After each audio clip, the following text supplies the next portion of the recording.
¿Qué tal? ¿Cómo están? Muy buenas tardes en este día jueves 29 de mayo con una temperatura mucho más agradable que ayer.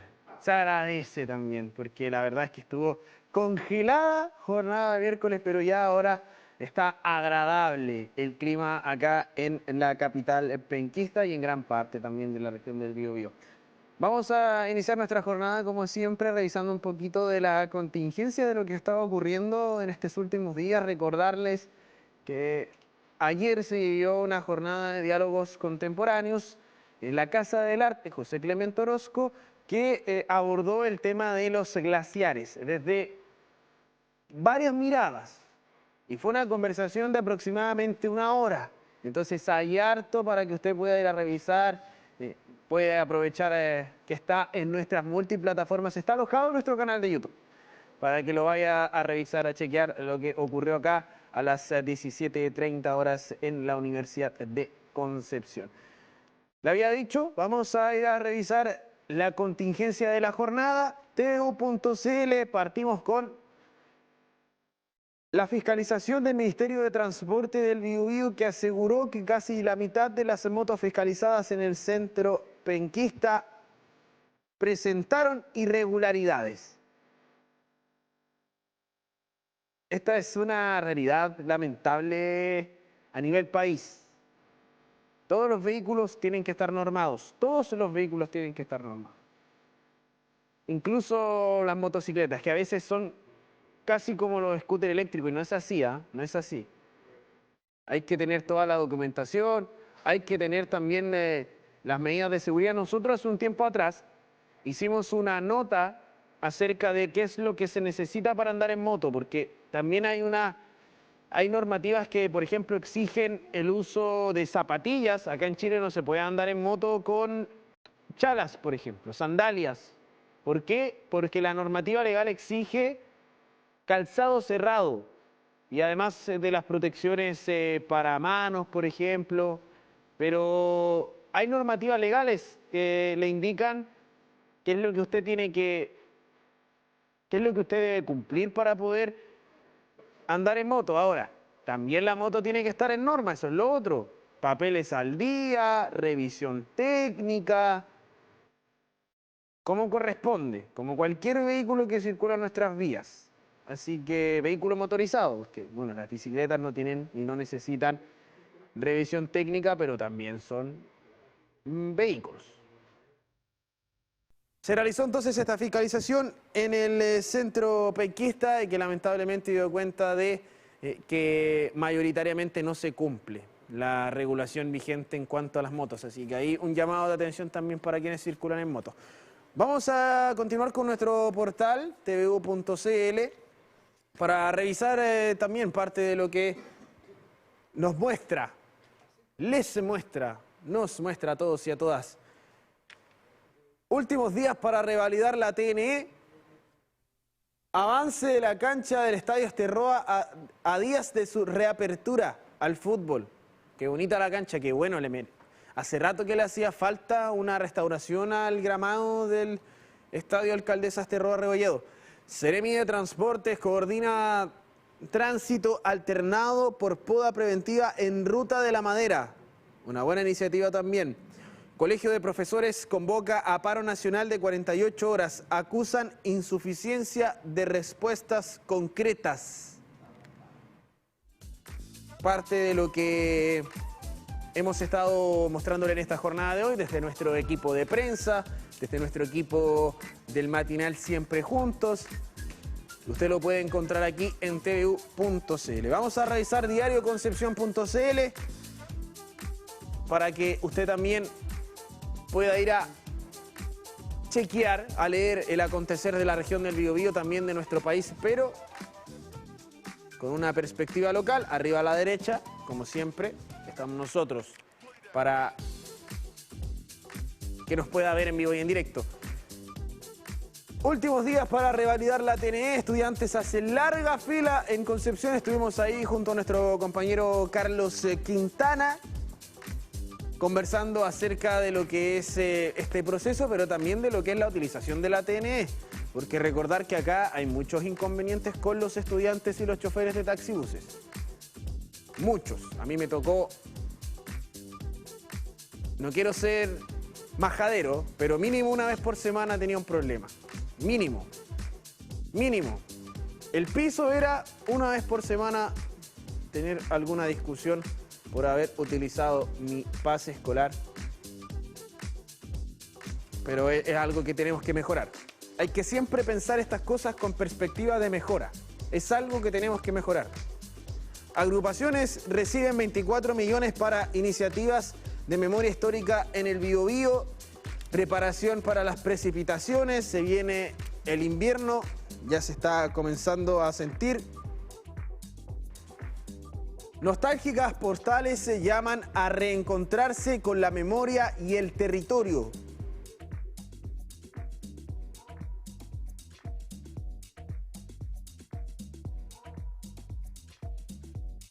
También lo del Colegio de Profesores, bueno, parte de lo que usted puede encontrar también en nuestro portal tvu.cl, lo puede revisar en detalle en diarioconcepción.cl, además de otros temas como política, economía, deportes, ciencia y sociedad. Mire, lo que le estábamos hablando ayer, el tema de que el gobierno está con esta propuesta de la iniciativa para la ley de aborto, que está parte del debate. Está un poquito más arriba. La idea, mire, interrupción voluntaria del embarazo con plazos. Congresistas de Biobío anticipan cómo será el debate legislativo.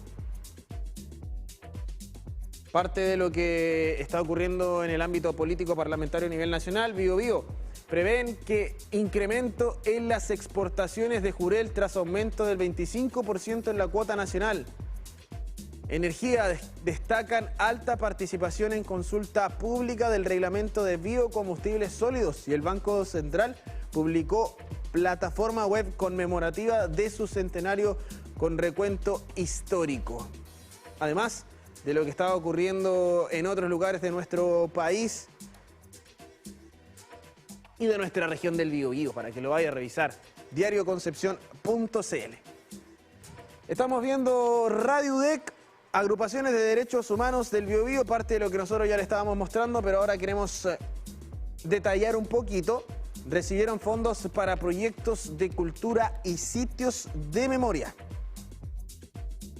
Más de 24 millones fueron adjudicados por la Corporación de Estudios Económicos, Sociales y Culturales Memorias del Biobío y por la Corporación Socorros Mutuos Bautista Panchowen Basi, a través de los fondos para proyectos de cultura y sitios de memoria para la reparación simbólica y la memoria histórica de la Subsecretaría de Derechos Humanos. Fueron representantes de ambas agrupaciones que firmaron estos fondos, algo importante también para el desarrollo de la memoria histórica de los derechos humanos. Durante la jornada de ayer se realizó la ceremonia simbólica del aniversario de Campus Naturaleza. Acá en la Universidad de Concepción, con la inauguración de un monolito y el depósito de una cápsula del tiempo que resguardará un mensaje de esperanza elaborado por estudiantes de enseñanza básica de la provincia de Concepción. Recordar que se hizo un concurso donde varias escuelas participaron para poder ser parte de esta cápsula del tiempo que se desarrolló en la jornada de ayer. Ahí estamos viendo imágenes también del evento. 2 años de trabajo cumple Campus Naturaleza y nosotros cada martes tenemos la oportunidad de conversar con el equipo de Campus Naturaleza para abordar el trabajo.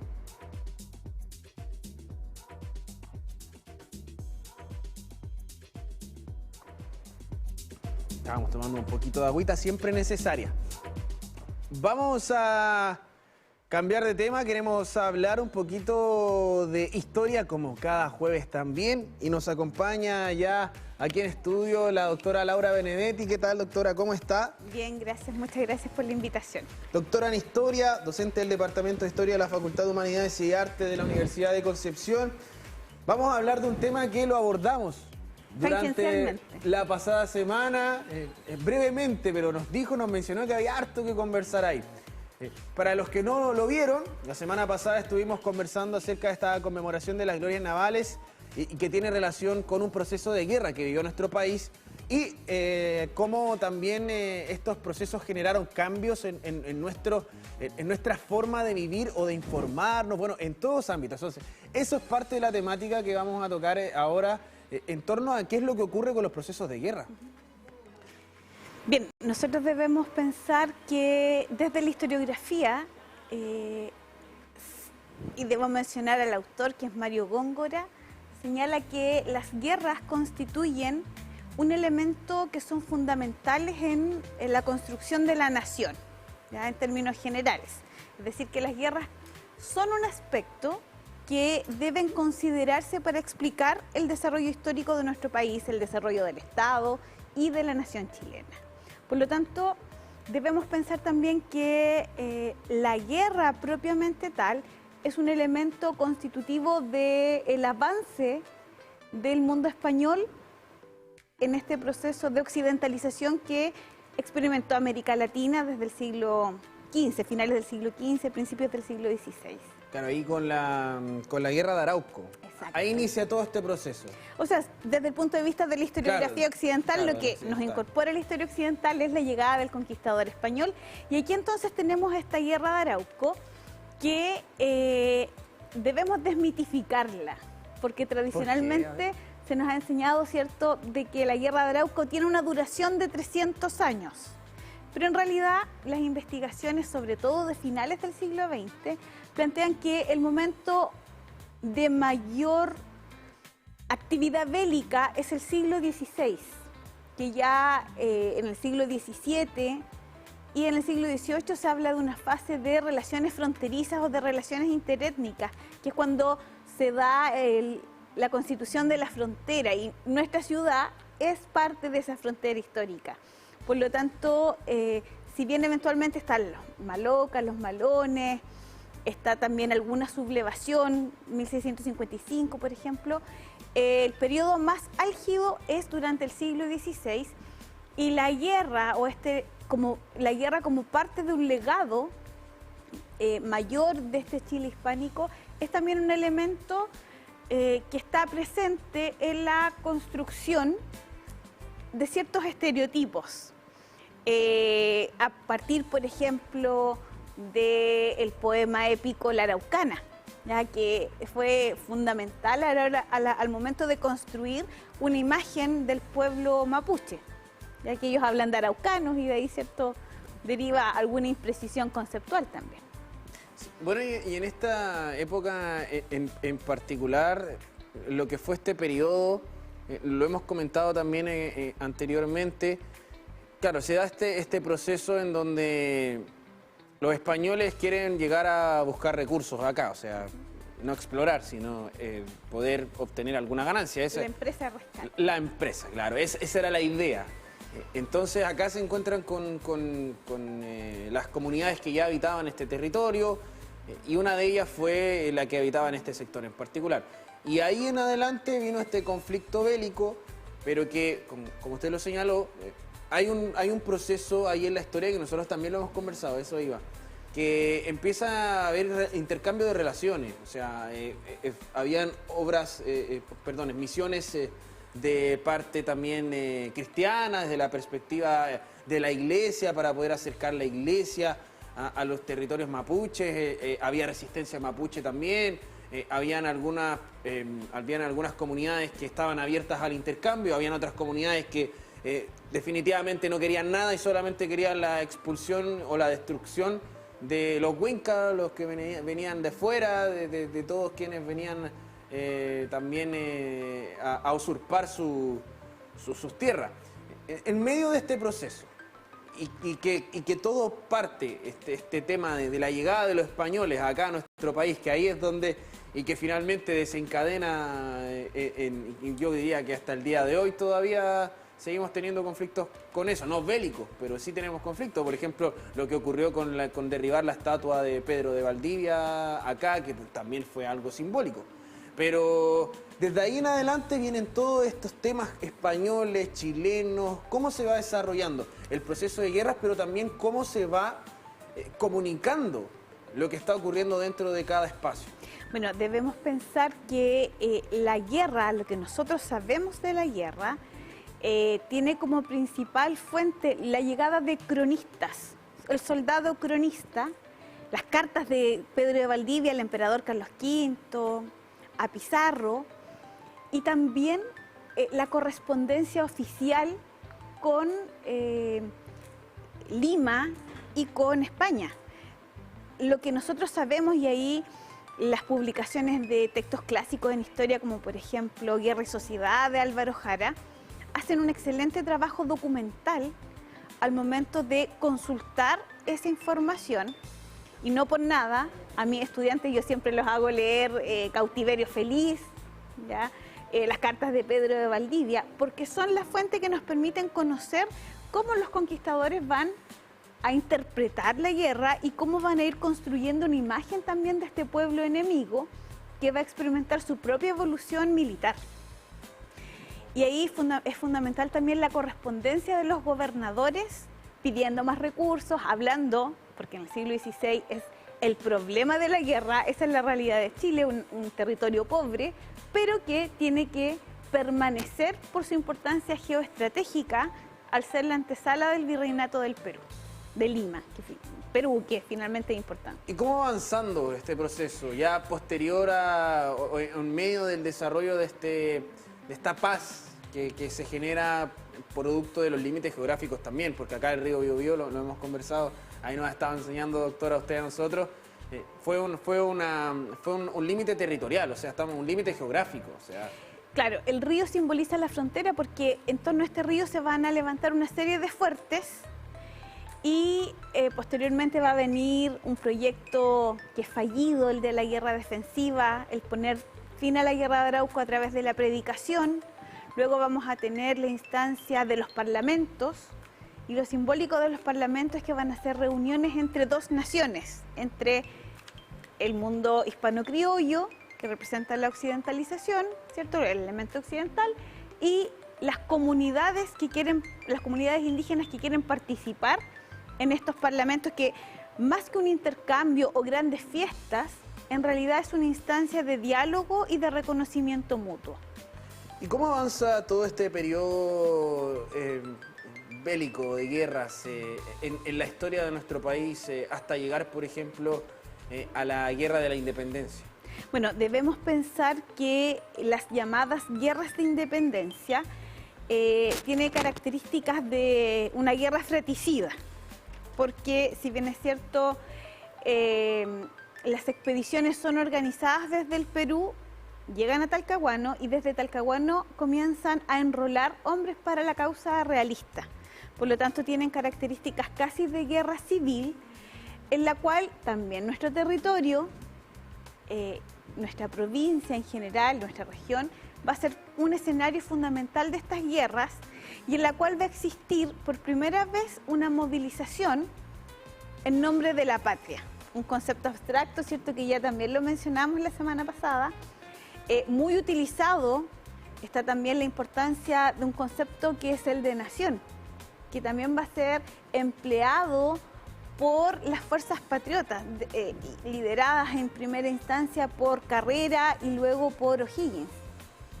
Y estas guerras de independencia también van a tener una especie de guerra de guerrillas, donde emerge el nombre de Manuel Rodríguez, una articulación importante con el Bajo Pueblo, como reacción frente a la represión de los gobiernos de la Restauración. Y a mí me salta una duda en torno a lo que ocurre con estos periodos de guerra, porque en particular el concepto, por ejemplo, de nación o de patria, porque finalmente el proceso de independencia se da con un mestizaje que hay acá también en nuestro país, pero todavía había un límite con el mundo araucano.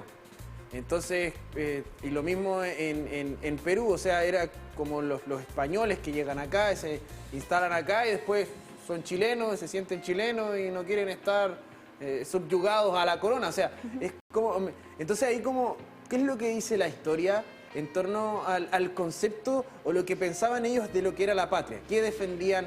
¿Qué era el territorio y por qué había que defenderlo? Bueno, nosotros tenemos que pensar que en términos territoriales los límites de lo que nosotros llamamos Chile hoy día son estables a partir del siglo XVIII.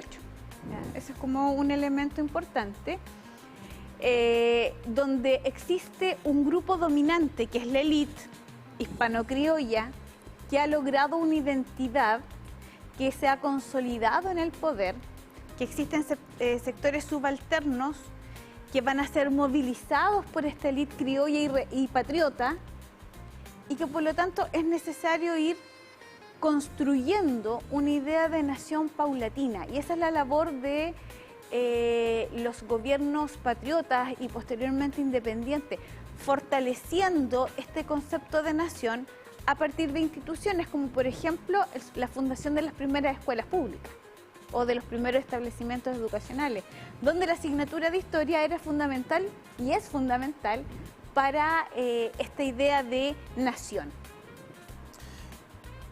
Y los personajes, porque ¿cómo van quedando en el subconsciente? Lo mencionamos y nos detuvimos harto por el contexto la pasada semana también. Pero cada episodio de guerra deja nombres y deja historias que tienen realce por sobre otra historia. No es que las otras no hayan ocurrido, que no hayan quedado registradas, sino que en el imaginativo colectivo tienen mayor resonancia. Por ejemplo, hablamos de Lautaro, Pedro de Valdivia, Pizarro también. Estamos hablando de los héroes de la patria, como se les llama, bueno, Carrera, los hermanos Carrera, Javiera Carrera, todos estos nombres que van surgiendo también y que van quedando plasmados en lo que es la historia de nuestra nación, pero en base también a estos conflictos de guerras que fuimos atravesando. Ahora, debemos pensar que estos personajes son los líderes de estos procesos. Es importante realizar también una revisión historiográfica de qué piensan sus contemporáneos de estos personajes. Por eso que es fundamental, por ejemplo, cómo se van construyendo las historias oficiales, muchas veces pagadas por los estados, para ir configurando la memoria histórica, para ir exaltando estos personajes. Por eso que los críticos hablan que las historias del siglo XIX son historias de la élite político-militar, de los grandes personajes. Y a partir de, por ejemplo, Diego Barros Arana, que va a ser fundamental para el desarrollo historiográfico, nosotros vamos a ir aproximándonos a lo que una época va a pensar de determinado personaje. Por ejemplo, si es de tendencia liberal, va a tratar de a O'Higgins, ¿cierto?, con rasgos de autoritarismo. Es interesante para quienes estén interesados puntualmente en el tema de cómo se configura el panteón de los héroes, el trabajo que realiza Gabriel Salazar respecto a pensar por qué son tan importantes estos héroes y cómo se fue construyendo. Porque obviamente la escritura de la historia también va a tener una función, que es una función política y una función social. Y por lo tanto, esta exaltación de los héroes, que va a ser muy propio del siglo XIX, de la disciplina del siglo XIX, también se va a plasmar y se va a reproducir en los sistemas escolares. Se ha mencionado harto lo de las perspectivas, de las miradas, porque me imagino no era lo mismo que se hablaba de lo que estaba ocurriendo acá en Chile, las cartas de Pedro de Valdivia, a lo que se hablaba en las reuniones del pueblo mapuche, por ejemplo. Claro. Las miradas son distintas, pero ¿cuáles son los registros que nos quedan a nosotros? ¿Qué es lo que perdura? Son esas miradas, esas cartas Y ahí también es qué es lo que podemos entender de ese momento en base a lo que tenemos y cómo lo podemos interpretar también. Entonces ahí juega un poco mucho también en lo que es los conceptos propios, como lo mencionaba. O sea, ¿desde dónde lo estoy mirando? Si lo quiero mirar desde este otro lado, ¿qué es lo que tengo que hacer? Entonces es un desafío, me imagino, para los historiadores, para las historiadoras, de poder describir qué estaba ocurriendo en esa época. Claro, usualmente se dice, y lo preguntan mucho, yo recuerdo como mi fase de profesora en colegio, dicen, ya, pero a ver, ¿quién dice la verdad? No sé, analizando a O'Higgins o a Portales. No es que alguien diga la verdad, lo que pasa es que sobre un hecho, sobre un personaje, existen distintas interpretaciones. Desde el análisis de fuentes, desde los problemas de investigación. Por lo tanto, no podemos negar la existencia de los procesos históricos, pero la interpretación, que es parte del trabajo de los y las investigadoras, eso es lo que nos lleva a distintas perspectivas de análisis. Entonces, ahí está la riqueza de la disciplina y el debate permanente. La historia no construye el pasado de manera cabal, no reconstruye una verdad absoluta, sino que sobre las investigaciones siempre van surgiendo nuevas preguntas y nuevos problemas. Y ahí, por ejemplo, hay historias clásicas. Lo comentábamos también la pasada semana, porque nosotros tenemos la fortuna de que existe una respuesta desde el Perú en torno a lo que ocurrió con Arturo Prat. Entonces ahí ya nos deja un poquito el panorama más claro. O sea, ya pasa de ser simplemente un mito, sino que ya es una realidad que es poco discutible, porque está la fuente ahí, por decirlo. La correspondencia. La correspondencia, Aun claro. cuando el desarrollo de la guerra y las causas del conflicto tienen interpretaciones distintas. ¿Y por qué? Porque obviamente, y aquí juega mucho la función con la cual se escribe la historia. Y va a ser fundamental, y es un ejercicio bien interesante, el ver cómo se conciben las causas de la guerra, tanto para la historiografía peruana, para la historiografía boliviana, como también para la historiografía chilena. Y al interior de la historiografía chilena también existen distintas tendencias respecto a el origen de la guerra del salitre. ¿Y cuáles son?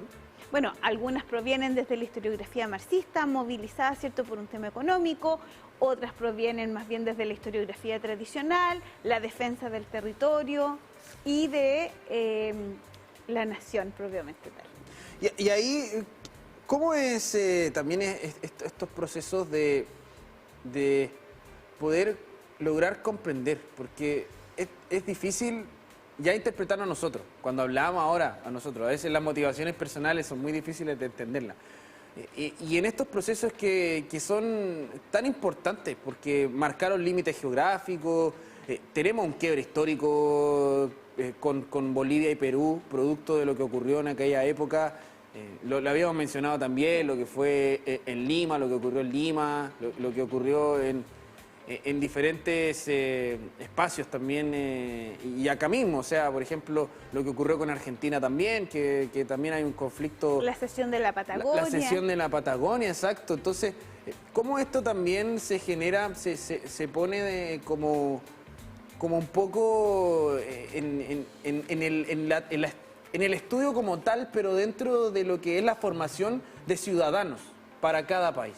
Bueno, yo creo que un elemento que es fundamental destacar es que somos parte de un continente latinoamericano, por sobre los conflictos limítrofes, sino que tenemos elementos culturales en común, tenemos más que una historia que nos separa, un pasado que nos une.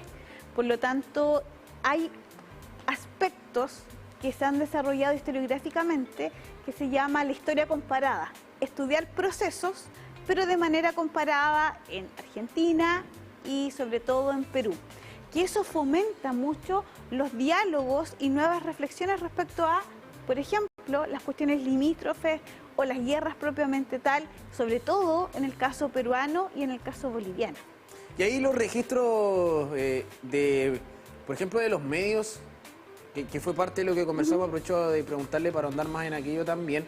Me imagino que muestran un poco lo que fue el pensamiento en aquella época, de cada perspectiva, porque en ese tiempo también las líneas editoriales eran variadas, claro, había de todo. Pero igual deja ver un poquito el panorama más general. Sí, ahí es fundamental el trabajo, y por eso yo voy a volver a un periódico que mencioné. La prensa satírica chilena también está muy atento a los medios extranjeros y los va a ocupar muchas veces. Va a ocupar, por ejemplo, lo que dicen los peruanos sobre los chilenos y lo va a graficar. Entonces ahí es muy rico realizar estos trabajos de historia comparada, que entre paréntesis hay profesores ya jubilados que todavía siguen, no necesariamente trabajando la guerra, pero sí otras temáticas que son propias del siglo XX, como por ejemplo las dictaduras, ¿ya? De manera comparada entre Chile y Argentina. Claro, porque ahí, bueno... son procesos transversales. Sí, son procesos transversales y eso es un registro también de cómo se ilustra al pueblo lo que está ocurriendo, cómo se le muestra, cómo se le comunica, cómo se le indica qué es lo que está sucediendo. Y ahora, claro, para nosotros a veces, yo a veces trato de hacer el ejercicio, cuando nosotros hemos ido a la hemeroteca, tenemos esa suerte acá en la universidad de que por lo general casi todos los cursos, todas las generaciones tienen la oportunidad de ir a la hemeroteca. Yo fui en 3 oportunidades, acá por el canal también se me dio la oportunidad en 2 veces de ir a la hemeroteca, y yo aprovecho la instancia, no solo para lo que voy, sino que también para ojear, para leer, para ver, porque hay harta información y yo me pongo en la perspectiva y digo, ya, estoy en 1800 o en 1900 y no tengo teléfono. ¿Cómo lo hago? Ya, la radio. Ya, perfecto, la radio. Dejemos la radio de lado. Yo no tengo radio. Puede que sí, ya no tengo radio, solo leo esto. Después y hacemos el ejercicio y vemos otro diario, un diario regional de la misma época, que es lo que está informando. Y o informa distinto, que es lo mismo que ocurre con los medios de comunicación ahora, o tiene otras temáticas que están relevando, y para mí es un ejercicio importante. ¿Por qué? Porque hoy en día, ayer estábamos hablando de glaciares, por ejemplo, voy a hacer el símil, y resulta que el Día de los Glaciares fue en marzo, este año es el año de los glaciares, y estábamos hablando de concientización y ocurrió diálogos contemporáneos y se cayó un glaciar. Se desprendió un glaciar en Suiza. Y nosotros tenemos la información. La inmediatez. Nosotros tenemos la información instantánea, pero imagínense desde la perspectiva también de la ciencia, de la investigación de aquella época. ¿Cómo comunico yo lo que está ocurriendo? Oye, mira, lo que está sucediendo ahora en 1900 tiene relación o viene desde esta época, desde 1800 y algo, donde ahí fue donde ocurrió un evento que desencadenó en que hoy en día esto sea discusión. ¿Cómo llegamos a esa información? Bueno, debemos pensar que el conocimiento histórico no es un conocimiento que emerja de manera espontánea. El conocimiento histórico es una reflexión profunda que necesariamente es el resultado de esta realidad entre el presente y el pasado. ¿Ya? Nosotros no somos anticuarios, no solamente nos hacemos preguntas, ¿cierto?, mirando al pasado, sino preguntándonos por nuestro presente, nos llega, ¿cierto?, y nos lleva necesariamente al pasado. Por eso es que está esta relación entre pasado y presente, por eso es importante conocer nuestro pasado y considerar también cómo este acceso a la información, que hoy día es inmediato. La viuda de Prat se enteró a los 4 o 5 días que su marido estaba muerto por la prensa. Entonces ahí eso a nosotros nos indica también cómo las sociedades van cambiando y cómo el acceso a la información también va cambiando. ¿Y qué es lo que ocurre también dentro de los propios conflictos internos, por ejemplo? Porque estamos hablando de conflictos bélicos, a gran escala también, o sea, conflictos entre países, entre naciones en un momento, también cuando llegan los españoles acá, pero llega un momento ya, pasa el proceso de independencia y nosotros también empezamos a pasar por un momento interno ajetreado, donde también es necesario... Hay más de alguna revolución. Claro, hay más de alguna revolución. ¿Qué es lo que ocurre en esos propios hechos en particular? Bueno, el siglo XIX, nosotros ya lo dijimos, a partir de la guerra del salitre, ¿cierto?, hay un desarrollo importante de los medios escritos, pero en el siglo XIX, y tengo que partir por casa, ¿ya?, por la región y por la ciudad, es rica también en diversos periódicos. No sé, el Faro del Biobío, La Tarántula, que afortunadamente nosotros los tenemos muy bien custodiados.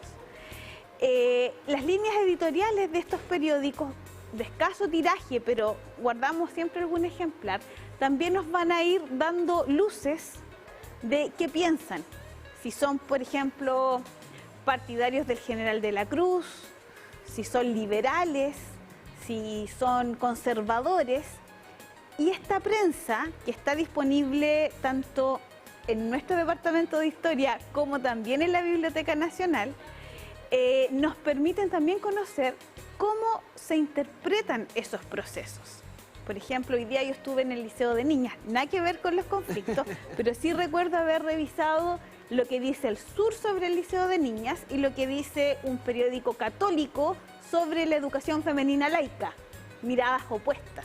Entonces ahí tenemos que pensar desde dónde nos situamos para observar un fenómeno histórico o un problema de investigación histórica.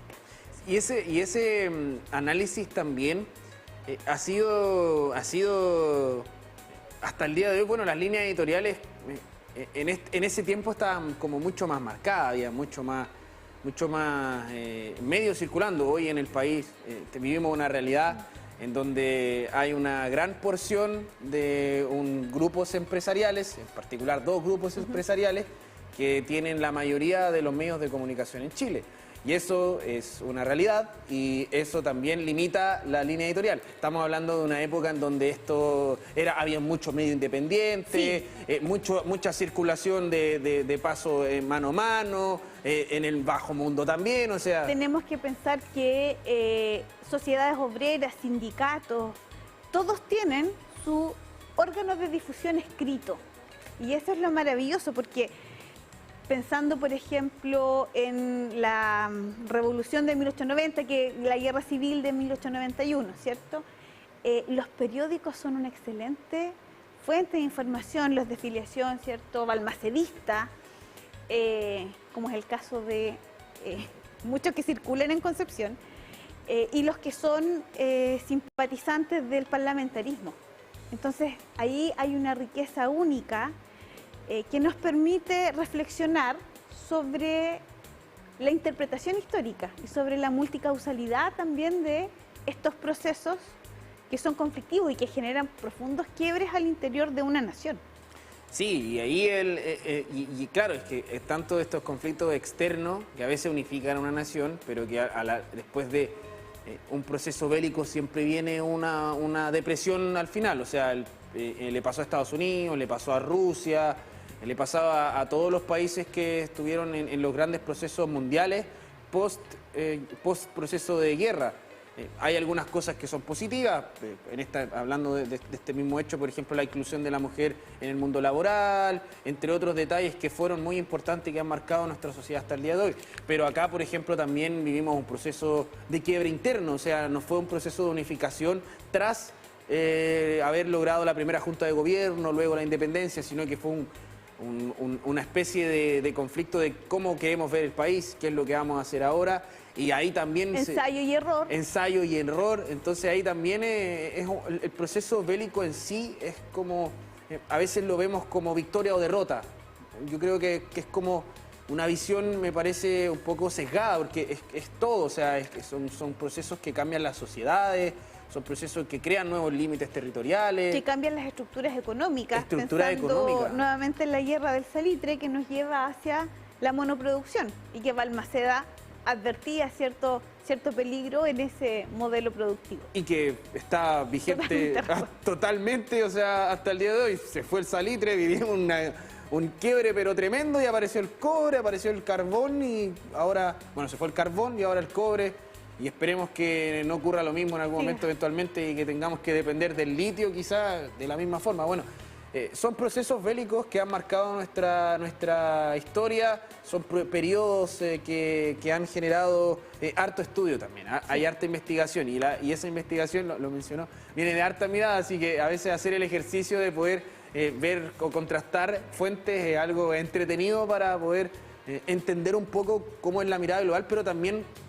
doctora, consultarle por lo que es el análisis de cada hecho, pero en diferentes años. Porque, por ejemplo, si un análisis que se hizo el 2010 quizás puede haber cambiado mucho a un análisis que se hizo el 2020, por ejemplo. Claro. yo siempre le digo a mis estudiantes que cuando uno quiere investigar, tiene que pensar que puede hacer un tema que es súper novedoso, que nadie lo haya realizado, formularse nuevas preguntas respecto a algo realizado, o bien incorporar nuevas preguntas a algo que ya se ha publicado, incorporar nuevas fuentes. Y ahí está un poco lo que tú planteabas, esto de realizar un análisis posterior, porque siempre va a haber una nueva publicación, se puede revisitar una fuente con otros elementos de análisis y no desechar, pero sí enriquecer esa interpretación. Doctora, vamos finalizando ya nuestro espacio de conversación, pero nos llega una pregunta desde la casa. Ya. Y tiene relación en torno al inicio de la dictadura en nuestro país. Lo que ocurrió en un comienzo, en ese primer periodo, fue catalogado por la prensa antes de la intervención del gobierno de la dictadura en la prensa, en los medios. Antes de eso, en esa primera instancia, ¿fue catalogado como un conflicto civil? Bueno, tenemos que pensar que el golpe militar se desarrolla en plena Guerra Fría, donde existe un fuerte anticomunismo y por lo tanto se da la imagen, y eso explica por qué muchos partidos políticos, particularmente la democracia cristiana, apoya este golpe, y ellos van a hablar derechamente de guerra civil. Y si uno revisa los titulares, cuando ya viene el bando de la intervención política, son brutales los titulares, los exterminaron como ratones, los humanoides en el discurso, ¿cierto? Entonces está esta imagen de restarle humanidad al compatriota. Entonces el control de la prensa va a circular la imagen de una guerra civil, y que es un discurso que todavía uno puede escuchar en algunos sectores políticos. Y con respecto a las otras dictaduras, que en la época que fueron categorizadas como dictadura. Es exactamente lo mismo. Recordemos que hay una operación Cóndor y por eso está más elementos que nos unen que nos separan, y que va a ser la misma lógica. Y también va a haber una construcción, nos escapamos un poco al tema, una construcción de este enemigo político y sobre todo cómo se va a representar a las mujeres que van a ser perseguidas por las dictaduras. Malas mujeres, malas madres. Un castigo y condena importante. Va a ser un tema en el que vamos a ahondar en profundidad más adelante. Doctora, queremos agradecerle por su tiempo, por estar aquí junto a nosotros, como cada día jueves, para conversar en torno a nuestra historia nacional y obviamente con perspectiva también regional. Muchas gracias. Y nos vamos a separar brevemente, nos vamos a una pausa y ya regresamos con más de Multiverso.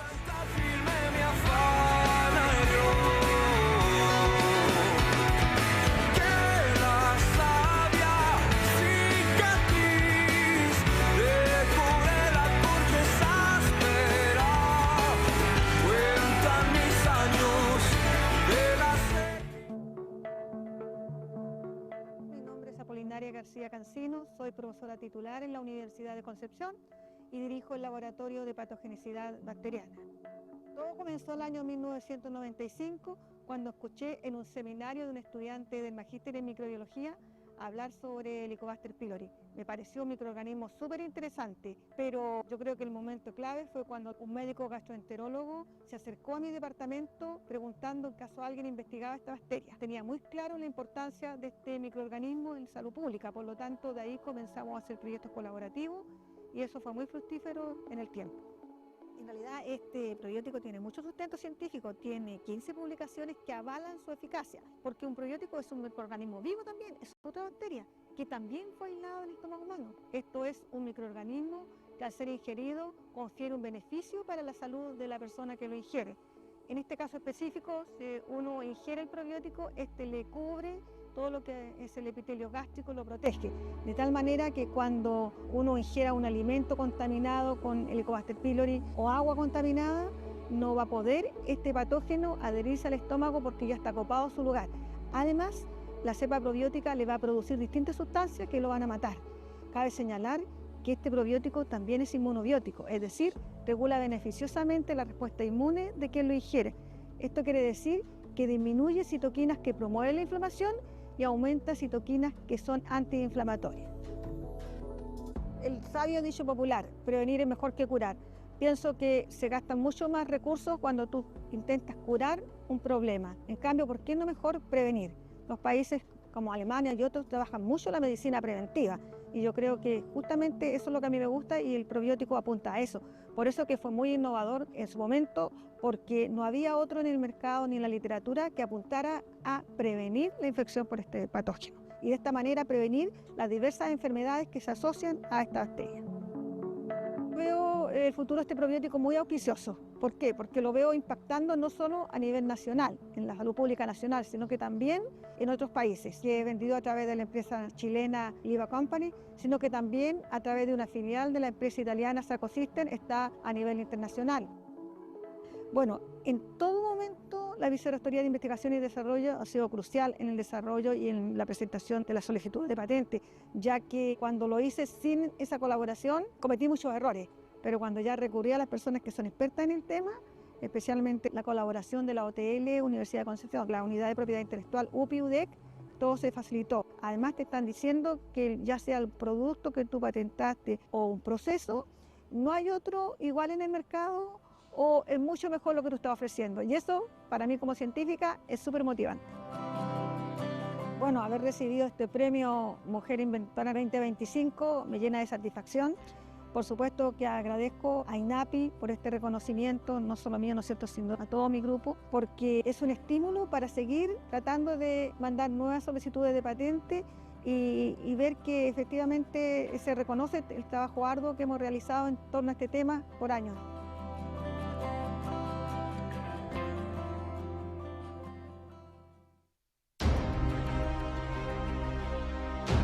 Las noticias de la región del Biobío en un solo programa. TVU Noticias Edición Central. De lunes a sábado en vivo a las 20 horas.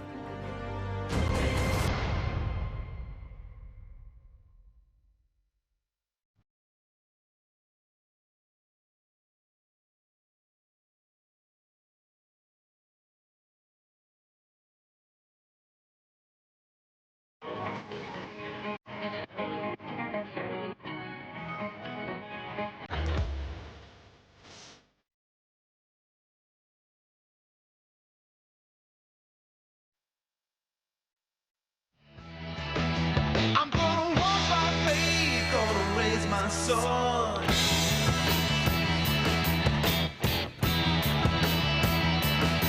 I'm gonna fight my battle, gonna praise my Lord.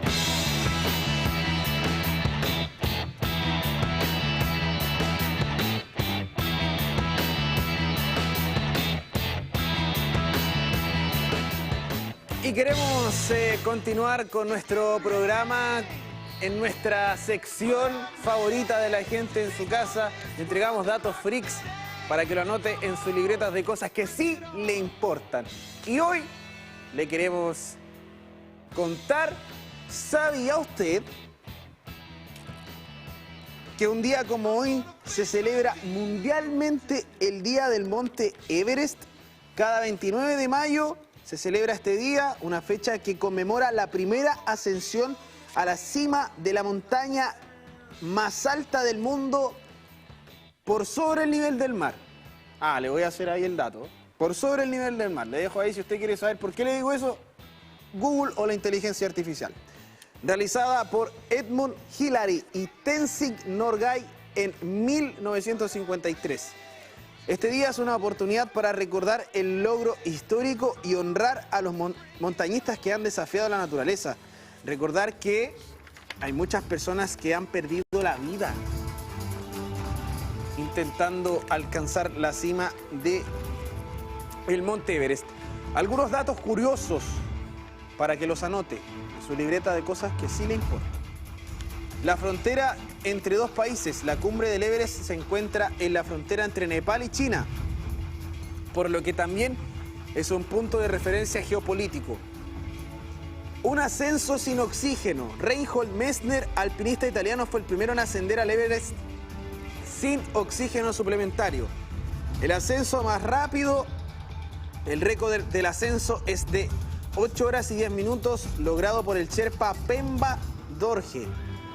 Un cuerpo en la montaña. Hay un cadáver en la cumbre del Everest que es utilizado como referencia para los escaladores debido a su posición característica.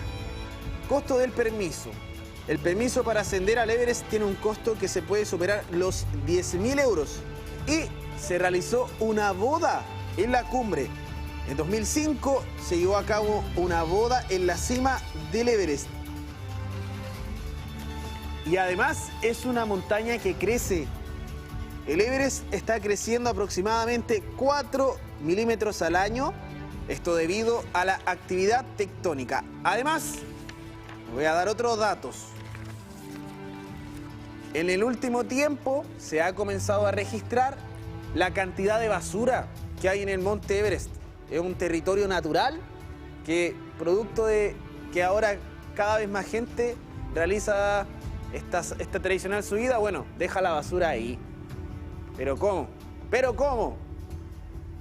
Bueno, parte de lo que es nuestra característica como seres humanos un poquito. Destruir las cosas por donde atravesamos. Ojalá alguna vez poder cambiar esa forma de vivir.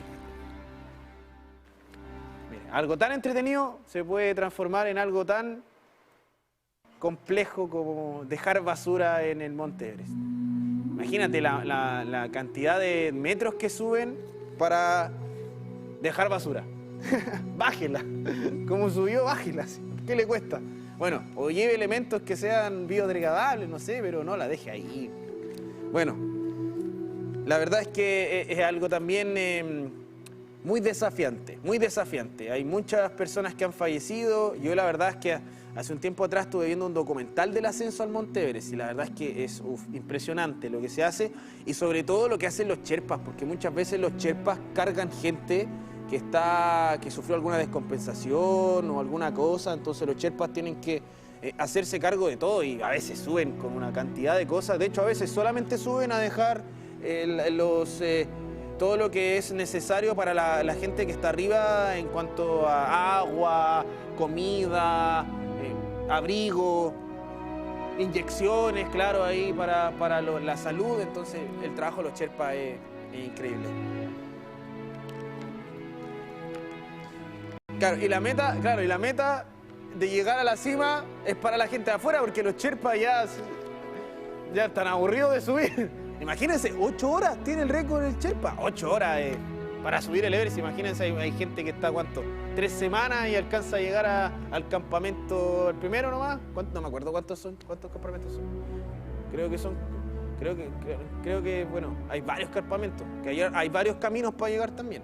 Bueno, pero eso es parte de lo que le mostrábamos este día de hoy, para que ahí también pueda acompañar su jornada y decir también ahí a la gente en su casa, hoy es el día del Everest. Hay hartos documentales de el Everest para que lo vaya a ver.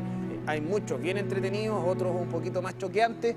Hay de todo, para ver en familia y para adolescentes, adultos también. Así que ahí usted selecciona, pero siempre es bueno irse a dormir con un documental. Siempre es bueno porque nos ayuda a comprender cómo funciona nuestro mundo y nos abre un poquito también nuestra cabecita.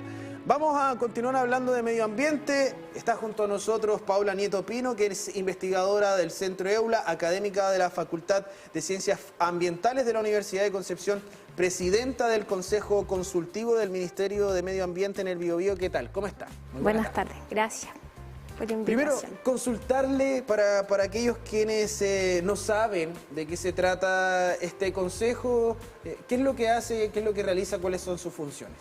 El Consejo Consultivo es un órgano permanente de la institucionalidad ambiental que tiene una conformación nacional, hay uno a nivel nacional, pero hay uno en cada región. En la región del Biobío se conforma y su finalidad es absolver, así dice la ley, consultas tanto como de la Seremi del Medio Ambiente o del gobierno regional, como por ejemplo cuando se está dictando una norma de calidad secundaria que tenga una aplicación en la región del Biobío, ¿ya? O un plan de descontaminación atmosférico, las autoridades pudieran hacernos una consulta técnica a nosotros. Esa es una función.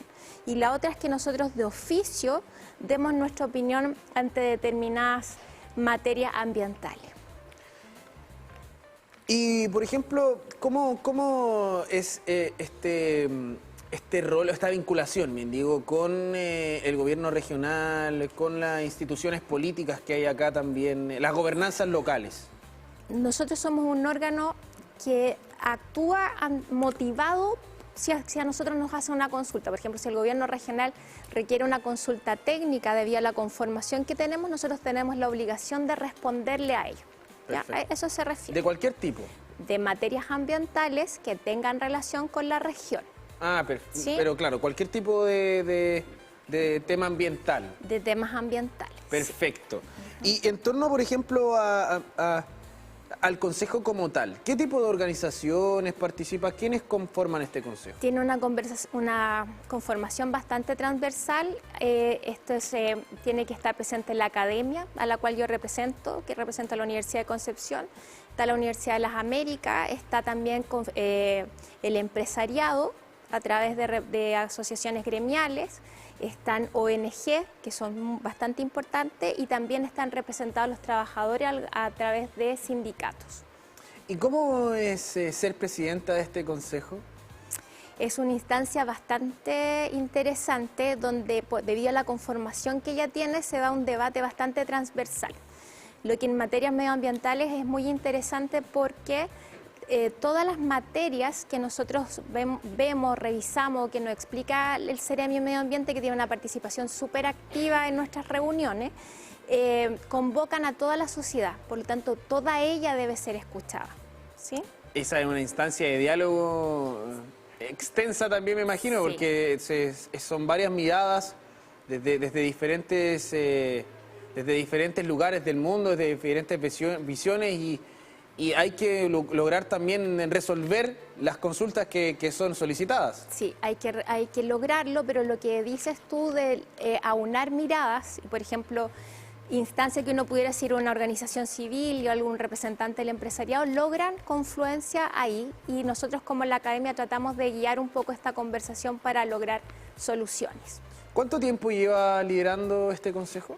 Un año. Un año. Un año. Me queda un año. Son 2 años. Son 2 nosotros años. nos eligen por 2 años.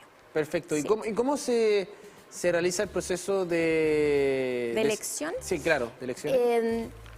El Ministerio del Medio Ambiente, en este caso la Ceremi, porque este es local, hace un llamado a postular a las diversas organizaciones. Por ejemplo, llama a la universidad o a una ONG o a distintas asociaciones gremiales para que postulen a alguien. Y de esas postulaciones, vía Ceremi de Medio Ambiente y después vía Gobernador Regional, eligen a los representantes. Y ahí se conforma el consejo. Y una vez que se conforma este consejo, se elige dentro de ello un presidente y también tenemos una secretaría técnica. Y bueno, en estos temas, por ejemplo, en lo medioambiental, acá lo hemos podido conversar en varias ocasiones con el centro también, porque el centro tiene esta característica que nació para el territorio. Sí. Y en el marco de estos 35 años ha sido algo que hemos conversado en varias ocasiones, entonces imagino que tener un poquito esta doble militancia, bueno, por estar en el centro, pero también estar en el consejo, es algo que va en línea de lo que es el trabajo del Centro Eola y con la visión que se tuvo hace 35 años atrás y seguir vinculados con el territorio hasta el día de hoy. Sí, la verdad que es muy bonito ejercer la presidencia junto con los 35 años del centro y efectivamente de parte del EULA nos apoya muchísimo. Nosotros estamos desde este año realizando las reuniones ahí y también si necesitáramos, por ejemplo, el apoyo científico o que alguien nos explique alguna materia, también tenemos la disposición de los colegas para que lo hagan. ¿Qué es lo que ocurre cuando se logra dar, por ejemplo, consenso y una respuesta a alguna consulta? Mira, nosotros participamos, en estos momentos las regiones tienen que hacer un plan de adaptación y mitigación al cambio climático. Nosotros somos un país fuertemente afectado por el cambio climático, que es una de las crisis que estamos viviendo. Como consejo, debido a la conformación diversa que tenemos, que te comentaba, pudimos hacer observaciones ciudadanas a ese plan. ¿Ya? Está en un periodo, es un periodo de participación ciudadana abierto a toda la comunidad. O sea, cualquier persona natural, cualquier persona jurídica pudiera hacer una observación. Luego de ello, el gobierno regional que lidera esto tiene que contestar estas observaciones. Todavía no nos contestan, ya todavía no nos contestan, están en el periodo aún que pueden hacerlo. Esperamos que en atención a los antecedentes técnicos que nosotros aportamos, haya sido en beneficio para la comunidad poder relevar temas que levantamos en las sesiones. Nosotros también, otro de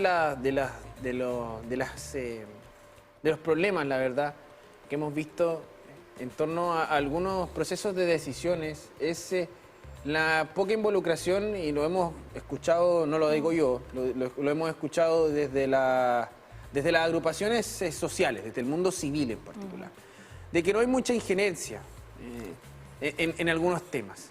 Por ejemplo, el Consejo, ¿qué tanto poder también hay de decisión hay?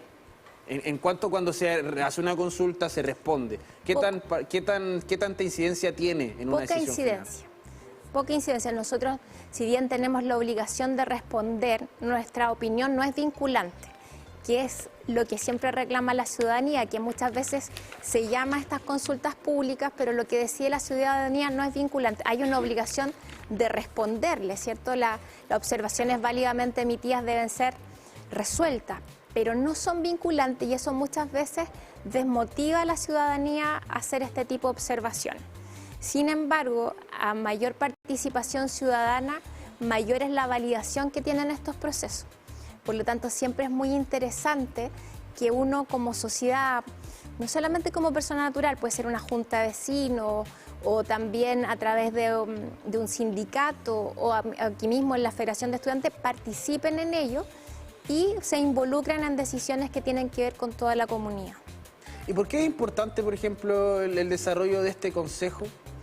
El desarrollo de este consejo está asociado a lo que es la transversalidad del tema ambiental y hoy día ha tomado relevancia en atención a la ratificación del Tratado de Escazú. El Tratado de Escazú es un convenio internacional que tiene como 3 grandes pilares y uno de ellos es la participación ciudadana. Por lo tanto, el Ministerio del Medio Ambiente está trabajando en una nueva gobernanza asociada a que tenga mayor validez lo que nosotros estábamos hablando, cómo participa la ciudadanía. Por lo tanto, este consejo que tiene esta integración, esta conformación de los distintos entes de la sociedad, viene un poco a cumplir, no solamente a cumplir, sino que a aportar a la participación ciudadana dentro de esta gobernanza medioambiental.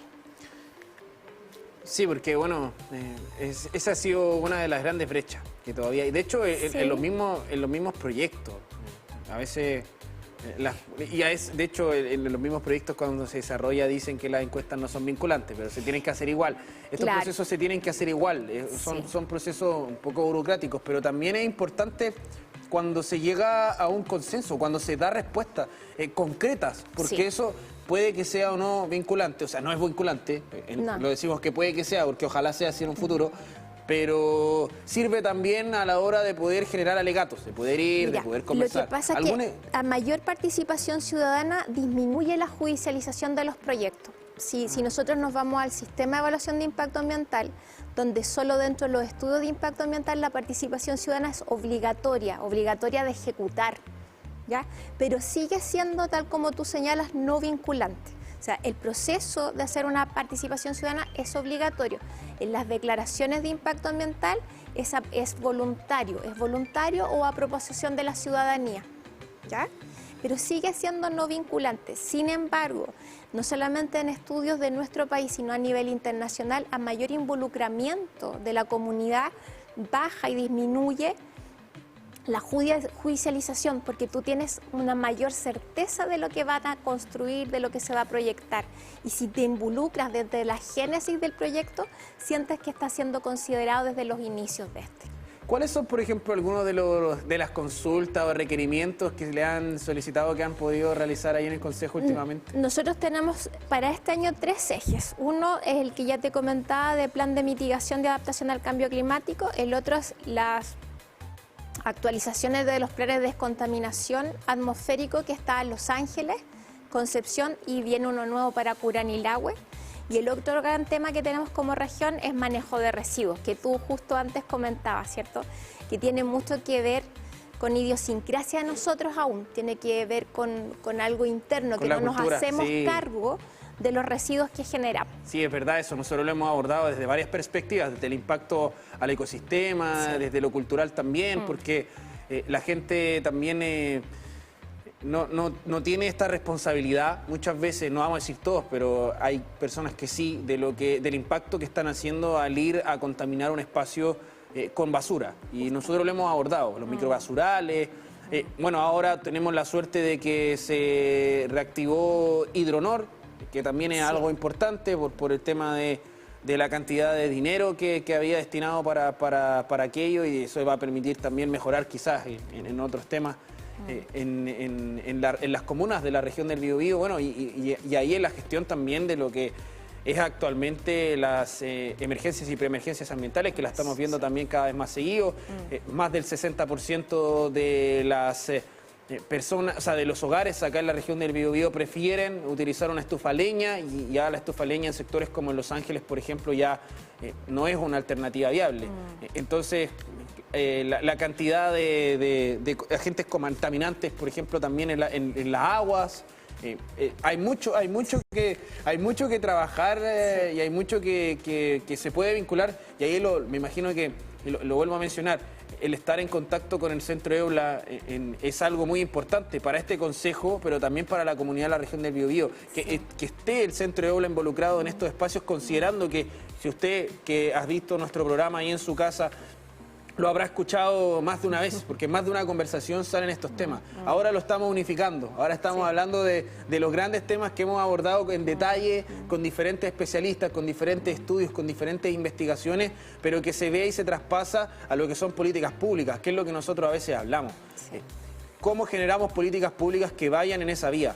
¿Qué es lo que se hace? Bueno, a través de este tipo de consejos, a través de este tipo de instancias. Es muy cierto lo que tú señalas, y la verdad que el centro, al haber sido creado interdisciplinariamente, donde nosotros tenemos diferentes profesiones de base en el centro, ya que van de biólogo, ingeniero, abogado. Entonces eso nos hace tener una visión que puede aportar a este consejo, y que ha sido bastante valorado también, ¿ya? Y efectivamente lo que tú relevas son temas que nosotros tenemos que plantearnos como sociedad.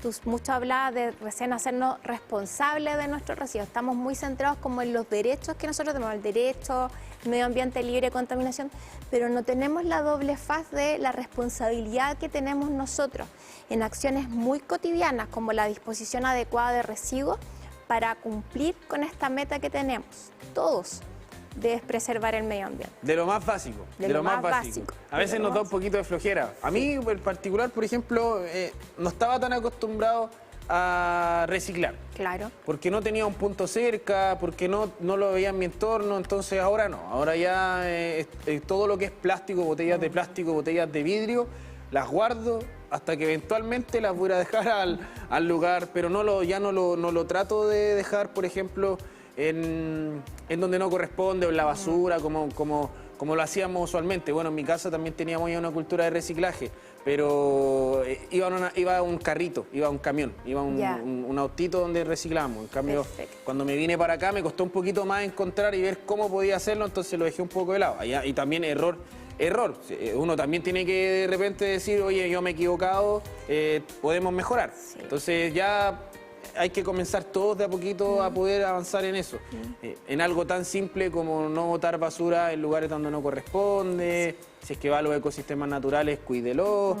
Si es que va a hacer cualquier cosa relacionada obviamente a algo natural, llévese su basura, etcétera, hasta lo que es respetar las normas legales. O sea, si es que le dicen que no puede prender la estufa a leña, no lo haga, porque le están diciendo que no. Entonces, que no venga una sanción no significa que no esté haciéndolo mal. Lo está haciendo mal igual, porque el ambiente el que está sufriendo. El perjudicado. Nosotros no podemos esperar que nuestras conductas solamente se regulan por sanciones. En materia medioambiental tenemos que tener un cambio paradigmático internamente. Decir, yo estoy haciendo esto, si no es por mí, quizás por mis hijos. Ya voy a disponer de mejor manera los residuos para que ellos tengan un mejor ecosistema. Ser más críticos también nosotros. A veces nosotros mismos, oye, ¿en qué estoy haciendo mal? Sí, pues. Estamos revisando el sitio web del Centro EULA para que usted también lo vaya a ver, lo vaya a revisar. Ahí está, Ciencias Ambientales de la Universidad de Concepción. Antes, mientras revisamos el sitio web y antes de despedirla, consultarle por los desafíos de lo que se viene para el centro. Para el Consejo. O para el Consejo, sí. Para el Consejo, bueno, tratar de llamar a la comunidad para que se interese en participar en tenemos una nueva conformación, hay una nueva elección en octubre de este año, para lo cual esperamos que las organizaciones civiles, los sindicatos, las gremiales y por supuesto la academia participen en este proceso eleccionario. ¿Ya? Son cargos ad honorem, ¿ya? Son cargos que no tienen remuneración, pero uno tiene mucha satisfacción al saber que está haciendo un aporte a lo que nosotros recién estábamos comentando, ¿ya? Pero tienen que participar, hay que aprovechar estas instancias para apoyar a la comunidad. Queremos agradecerle por su tiempo, por conversar con nosotros, también por acercar este consejo a la gente para que ustedes puedan conocer, puedan aprender más también y puedan sobre todo participar, que es lo más importante, participar para que las decisiones de los territorios también involucren a la ciudadanía, pero sobre todo con base científica, académica, consultiva, participativa, desde todos los ámbitos posibles para poder entre todos construir un mejor país, una mejor ciudad, una mejor región. Muchísimas gracias por estar con nosotros en esta jornada. Y nosotros queremos continuar y le tenemos otra curiosidad. Nosotros aquí siempre les sorprendemos. Y ahora nos vamos a ir al ámbito cinematográfico, porque hay una de las entregas naturales de ciencia ficción que muestra naturaleza en otros planetas, posiblemente habitados. Hablamos de la película Avatar. El bosque y las plantas tienen su propia red de internet. El que hizo la película Avatar lo sabía muy bien. Mycelium o micorrizis es un hongo que se expande bajo la tierra creando una red de conexión entre todas las especies vegetales. Lo que permite no solo comunicarse, sino que cuidarse, protegerse, alimentarse y abastecerse de agua. Cuando un árbol del bosque es cortado, este micelio comunica a todos los árboles en el bosque que uno de ellos está muriendo. Y todos los demás árboles a través del micelio comienzan a cuidar del tronco restante para salvar esta vida. Lo alimentan con agua y protegen porque ese tronco moribundo es parte de la familia del bosque. El rol del mundo fungi, mire, va más allá incluso de lo que nosotros podemos ver desde bajo tierra y realizando conexiones de comunicación entre las especies de árboles para saber qué es lo que necesita, cómo se está comportando. Aún hay mucho que aprender, por ejemplo, en cómo se comunica, en cómo se realizan estos procesos en cuanto a la naturaleza. Eso es parte también de las investigaciones. Y Avatar es una película que justamente muestra esto, la conexión de la naturaleza, pero un poco más visible.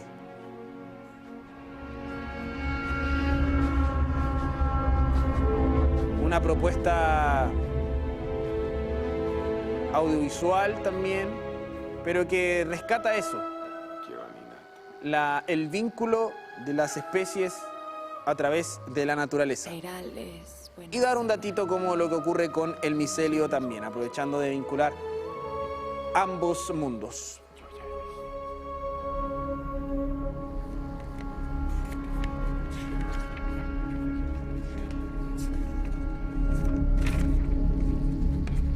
Ella ya lo hizo.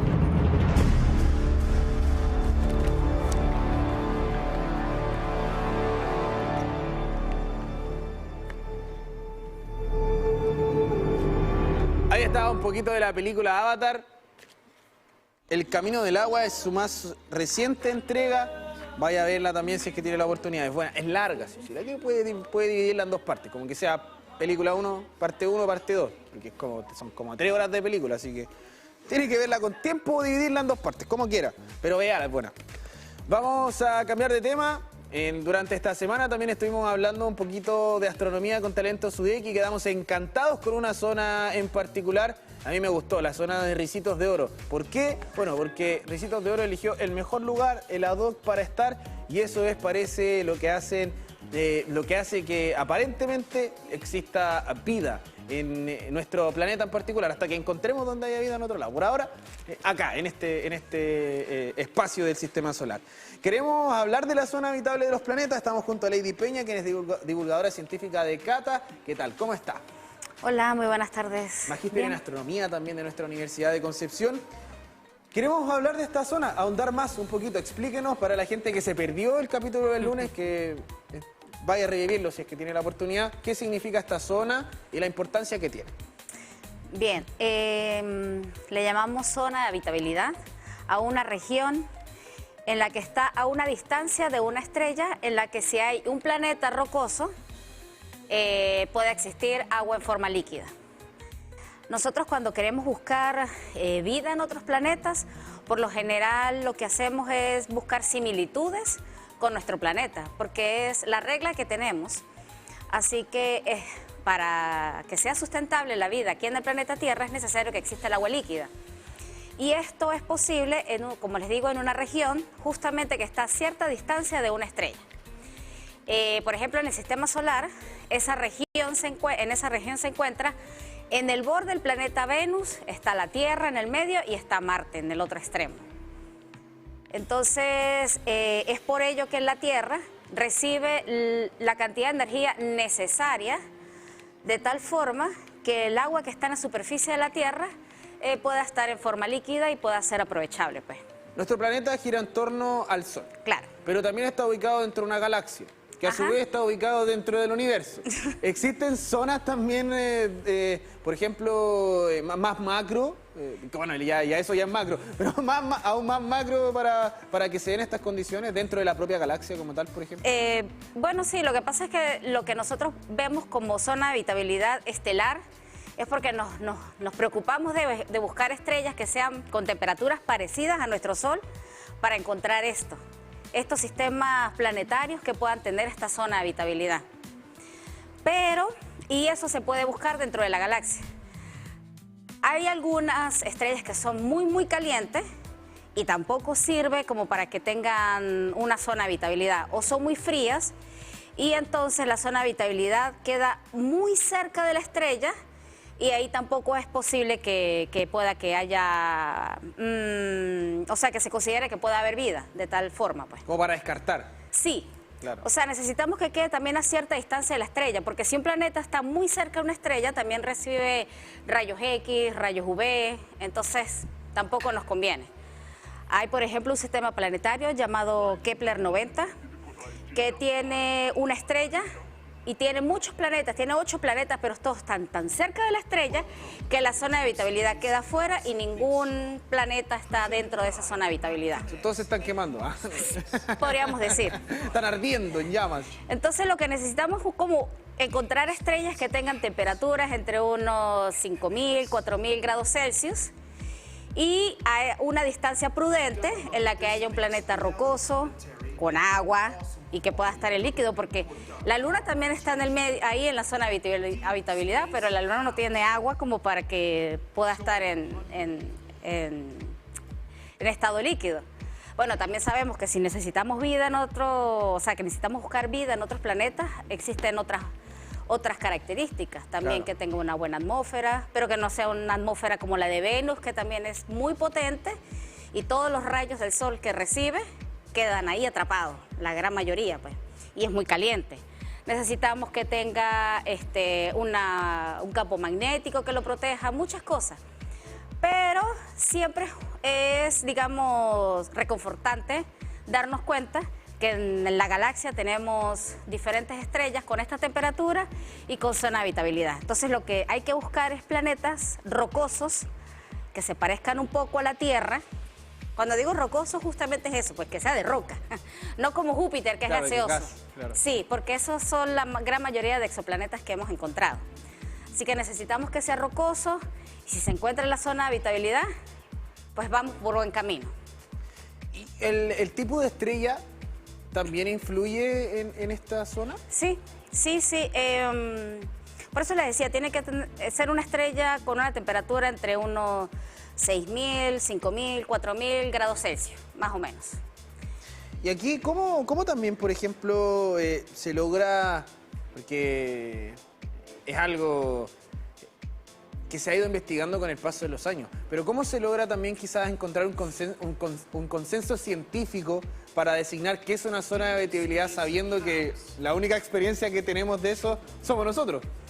Pues sí, pues me preguntaba si en otros sistemas podría existir una zona de habitabilidad. Por ejemplo, hay algunas lunas que tienen aspecto de planeta rocoso y, por ejemplo, Enceladus es una luna que nos hemos dado cuenta que tiene como, digamos, volcanes, pero no son volcanes, se llaman criovolcanes porque de estos volcanes sale agua. Entonces podríamos decir que su zona de habitabilidad, como es una luna que rodea un planeta, digamos que ese planeta sería su estrella, de alguna forma, pues.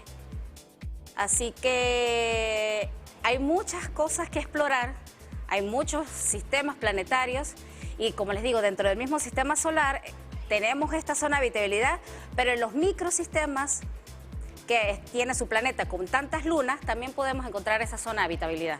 ¿Qué es lo que pasa con las órbitas de los planetas? ¿Cómo orbitan los planetas? Esta forma que nosotros tenemos también propicia un poco que bueno, se dieron las condiciones para que ocurriera. Pero ¿eso también genera un cambio en la zona de habitabilidad?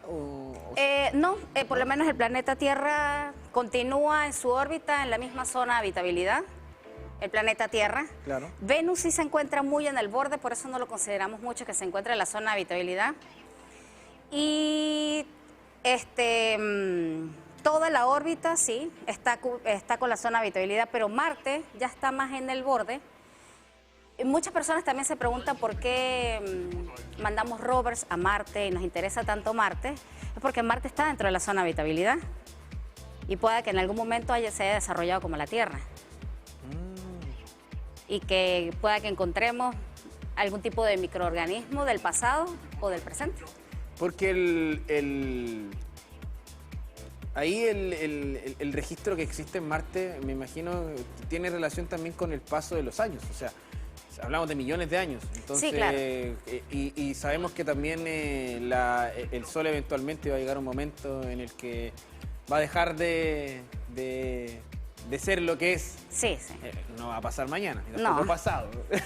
Y tampoco... Ni siquiera en 1000 años. Ni siquiera en 1000 años, así que falta harto todavía. Sí. Pero eventualmente va a pasar. Sí. ¿Qué es lo que ocurre cuando también las estrellas ya van viviendo sus momentos, sus etapas finales? Pues... Con esta zona en particular. Claro, con esta zona en particular, como la estrella se va enfriando, porque las estrellas, digamos, nacen muy calientes, y ya en su muerte se están enfriando, o sea, ya tienen unos 2000 grados Celsius. Claro, eso para nosotros en astronomía es frío, ¿no? Harto sí. Sí. La zona de habitabilidad va variando. Ahí sí, va variando. Entonces, por ejemplo, sí, en unos 2.000 millones de años, ya nuestra estrella no tiene la temperatura actual, que es unos 5.700 grados Celsius, sino va a tener unos 3.600, por ejemplo. Y ya la zona de habitabilidad sí está en otro lugar, no va a estar en la Tierra, va a estar más cerca de ella, porque es una zona donde la radiación es ideal para que haya agua líquida. Entonces sí, la zona de habitabilidad puede variar, pero bueno, esperemos preservar el planeta Tierra para esos momentos. ¿Cómo ha sido quizás, por ejemplo, la investigación en esta zona, considerando los avances tecnológicos, el James Webb, por ejemplo, para poder saber y investigar acerca de aquello en otras galaxias, en otros lugares del universo? Sí, siempre nos ha interesado buscar otros planetas y ver si son parecidos a la Tierra. Desde el año 95 que descubrieron el primer exoplaneta, esa ha sido la intención, ¿no? Y nos sorprendió mucho de que existieran muchos sistemas solares, digamos. Y la idea es que cuando queremos observar otros planetas con telescopios que se encuentran en el espacio, puede hacer eso, el James Webb, o también el Hubble, o también lo hizo el Kepler. Estos telescopios estaban capacitados o están capacitados para poder observar estos sistemas planetarios y poder medir la energía de alguna estrella y poder calcular la zona de habitabilidad. Entonces no solamente nos interesa ver el tipo de estrella, cuántos planetas tiene, sino si hay algún planeta que sea rocoso y se encuentre dentro de esa zona de habitabilidad. ¿Qué pasa, por ejemplo, con estos factores químicos, pero también de la atmósfera, de todo, pero también con cómo interactúan quizás dentro del mismo planeta con los otros cuerpos? Por ejemplo, acá tenemos a la Luna, que la Luna orbita, y eso también genera, o sea, que hay un efecto de gravedad, gravitatorio, y eso genera movimiento en el agua, por ejemplo, y eso genera también que se generen ecosistemas que se mueven producto del movimiento del agua. Sí. Entonces también la vida se mueve dentro del agua producto del movimiento, por este efecto de gravedad. Esto también es importante, este tema para poder, dentro de esta zona de habitabilidad, por ejemplo, cómo interactúan con lo que está en su entorno. Digamos que en la zona de habitabilidad lo único que nos interesa saber es que hay agua líquida, pero si lo que queremos es ahondar más y encontrar vida, perfecto. Ahí sí nos interesan las interacciones gravitacionales, porque nos interesa que existan mares y océanos que estén en movimiento, que no estén estancados. Si los océanos estuvieran estancados no podría existir la vida. Pero entonces una cosa es la zona de habitabilidad y otra cosa es todavía ser más ambicioso y ver si encontramos vida. Pero entonces, por eso que le decía, ya para encontrar la vida, ya hay otras variables que tenemos que tomar en cuenta. Y en eso me imagino que somos privilegiados entonces, porque estamos en la zona de habitabilidad, que es algo que ya lo han comprobado científicamente, que tenemos estas características idóneas, pero que además alberga vida. O sea, este es un centro de estudio importante también para poder estudiar las otras zonas de habitabilidad que hay en el universo. Sí. Una sola variable no estuviera, o sea, si no tuviéramos un campo magnético, si no tuviéramos una atmósfera adecuada como la que tenemos actualmente, si no tuviéramos agua líquida, con una sola variable que no tuviéramos, no podría existir la vida en este momento como la conocemos, pues.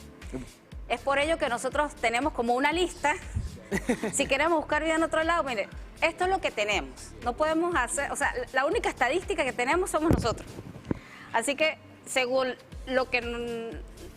según el hecho de que nosotros vivamos aquí, necesitamos esto y esto, busquemos esto en qué otro lado. O sea, falta todavía mucha investigación. Sí, todavía hay mucha diversión. Hay harta diversión. Hay que pasarla bien hasta harto tiempo más porque falta harto que aprender. Bueno, siempre es un desafío en la ciencia. Y en el estudio del universo también. Sabemos poquito. Sí, exactamente. Queremos agradecerle por estar con nosotros en esta jornada, ahondar en este tema que habíamos dejado ahí también. La zona de Ricitos de Oro. Sí, la zona de Ricitos de Oro. Ni muy caliente, ni muy frío. Ni muy caliente, sí. El perfecto. Y ahí estamos nosotros, en el lugar perfecto para albergar la vida. Y de todo tipo, porque acá hay vida de todo tipo. Sí, así que eso nos invita a recordar que es la única nave espacial que tenemos en este universo. No podemos dañarla. Esta es nuestra nave espacial, sí, tiene buena... Sí. Sí, qué buena analogía, nunca la había así que hay que cuidarla. Así. Hay que cuidar nuestra nave espacial. Oye, qué buena. No la había pensado nunca, de verdad. Puede ser. Siempre hablamos de naves espaciales, de cohetes, pero nunca había pensado que, claro, esta es nuestra nave espacial. ¿Para qué arrancar de aquí? Sí. Cuidémosla, ¿no? Queremos agradecerle por estar con nosotros en esta jornada. Muchísimas gracias. Gracias por la invitación. Y nosotros nos vamos a ir a una breve pausa y ya regresamos con más de Multiversos. The money keep rolling in, man. Just came down in buckets. It was raining $100 bills. And we were controlling the whole operation. North, south, east, and west.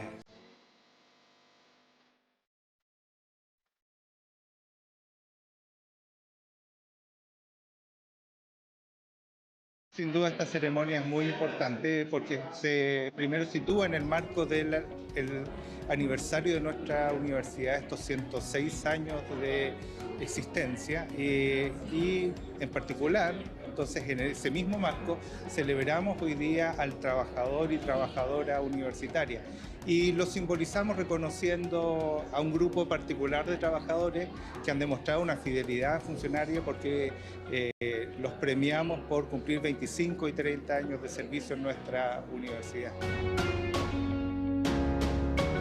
La universidad se caracteriza por no conformarse con los mínimos. El ingreso mínimo mensual a nivel nacional, ¿verdad? Se acaba de aumentar este mes de mayo. La nueva reglamentación académica, la regularización de colaboradores y colaboradoras académicas, el informe acerca de brechas salariales y brechas de género y tantas otras y diversas materias que siempre nos destacan como una entidad empleadora que se caracteriza por un vínculo laboral fuerte y sustentable. ¿Y dónde se refleja eso? Por ejemplo, en relaciones laborales que duran 25 o 30 años, que es lo que reconocemos hoy día.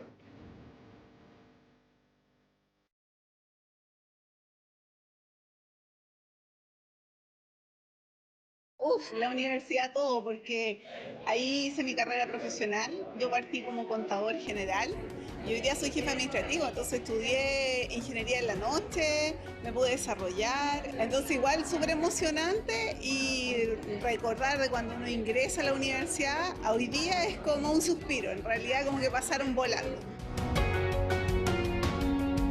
Un orgullo, imagínate, partí en la facultad con un reemplazo y de ahí me fui a trabajar en medicina 5 años y después salió concurso nuevamente forestal y allí estoy, 25 años con 3 hijas, los 3 estudiando aquí en la universidad, así que un orgullo y feliz.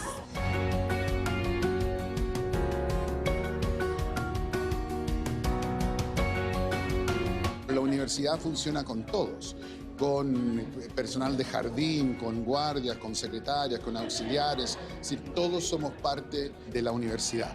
Y de hecho, hoy día me toca dar el discurso y en función de eso es lo que quiero resaltar, de la sensación de comunidad que siempre he sentido desde el primer año que estuve aquí hasta 30 años después.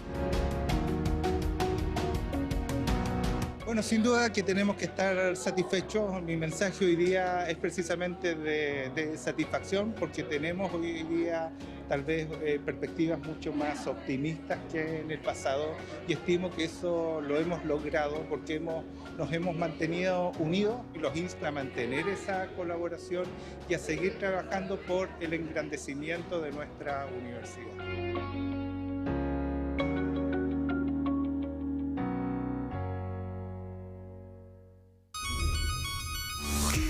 Soy Soledad Oneto y quiero hablarles de algo que como periodista me importa, la tecnología que conecta nuestras vidas. Elegí ser parte de Mundo porque es una empresa que comparte mis valores, credibilidad, responsabilidad, inclusión y sobre todo innovación. Mundo es una empresa chilena nacida en la región del Biobío que ha logrado ser la más premiada y reconocida de Latinoamérica. Y por tercer año consecutivo los consumidores han reafirmado su lealtad con nosotros gracias a nuestra calidad, rapidez y estabilidad. Mundo no solo es tecnología de vanguardia, es una empresa comprometida con la inclusión digital, asegurando que todos tengan acceso a conexión de calidad. Yo elijo Mundo, la empresa que conecta a Chile con el futuro hoy. Conócenos en tumundo.cl. Innovación, tecnología y compromiso al alcance de todos. Hoy los estudios de TVU se prenden con la energía de una banda que causa sensación. En La Conversa, un podcast de Medios UDEC, hoy tenemos a... Todos los viernes, un podcast de Medios UDEC.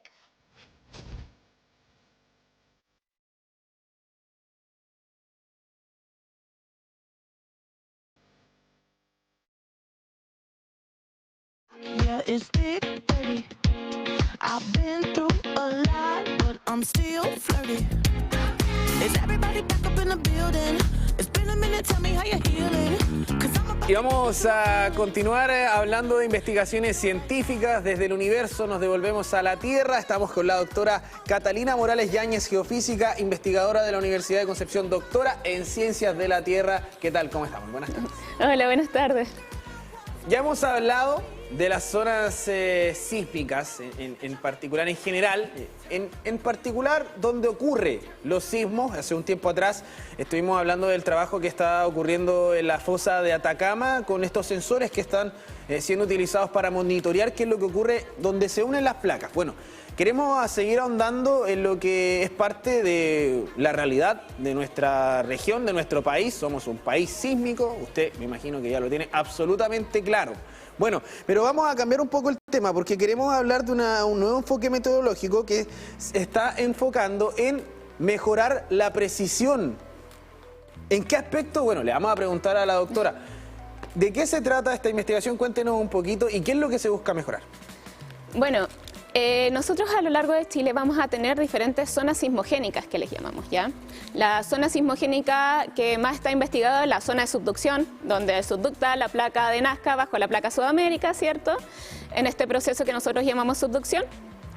Y ahí se genera la mayoría de los terremotos y de los eventos sísmicos que hemos sentido y que hemos visto y hemos evidenciado, ¿no? El tema es que la productividad sísmica a lo largo de Chile va variando. Y esa productividad sísmica es lo que nosotros queremos medir. Porque cuando medimos esta productividad sísmica podemos tener, por ejemplo, mapas de amenazas, podemos saber cuál es la relación entre los terremotos más grandes y los terremotos más pequeños, si hay zonas de acoplamiento, zonas que no han deslizado, que están bloqueadas, que son finalmente las que dan estos eventos muy grandes como Maule 8.8, ¿cierto?, que nosotros en la región ya lo hemos evidenciado, lo que puede ocurrir. Entonces, siempre está esta idea dentro de la ciencia y de la sismología de poder mejorar las estimaciones y decir así como, bueno, acá hay mayor probabilidad, acá sabes que encontramos que hay más terremotos pequeños o más terremotos grandes y eso es más probable que ocurra esto o aquello, esta zona está más hidratada y así sucesivamente poder dar respuesta a cómo funciona la sismicidad, que es un tema muy interesante a investigar. En relación a lo que es este enfoque, la inversión bayesiana tridimensional en 2 dimensiones espaciales, ¿cierto? Esto busca también un poquito lo que es estudiar la precisión de las evaluaciones del valor B, que tiene relación con la ley de Gutenberg-Richter. Cuéntanos un poquito acerca, en específico, a qué se refiere esa parte de la investigación. Sí, mira, es algo bastante interesante porque Gutenberg y Richter eran científicos de hace mucho tiempo atrás ya, que ellos empezaron a analizar esta variación entre la cantidad de eventos chicos con la cantidad de eventos grandes, ¿ya? Entonces tenemos como una ecuación que ellos dijeron, bueno, vimos todos estos eventos en California, los graficamos, vimos cuántos eventos entre, no sé, 3 y 3.1 hay, 3.1, 3.2 hay, y así hacen un histograma, ¿cierto?, de la cantidad de eventos, y se dieron cuenta de que si hacían ciertas marañas ahí, podían ajustar una recta.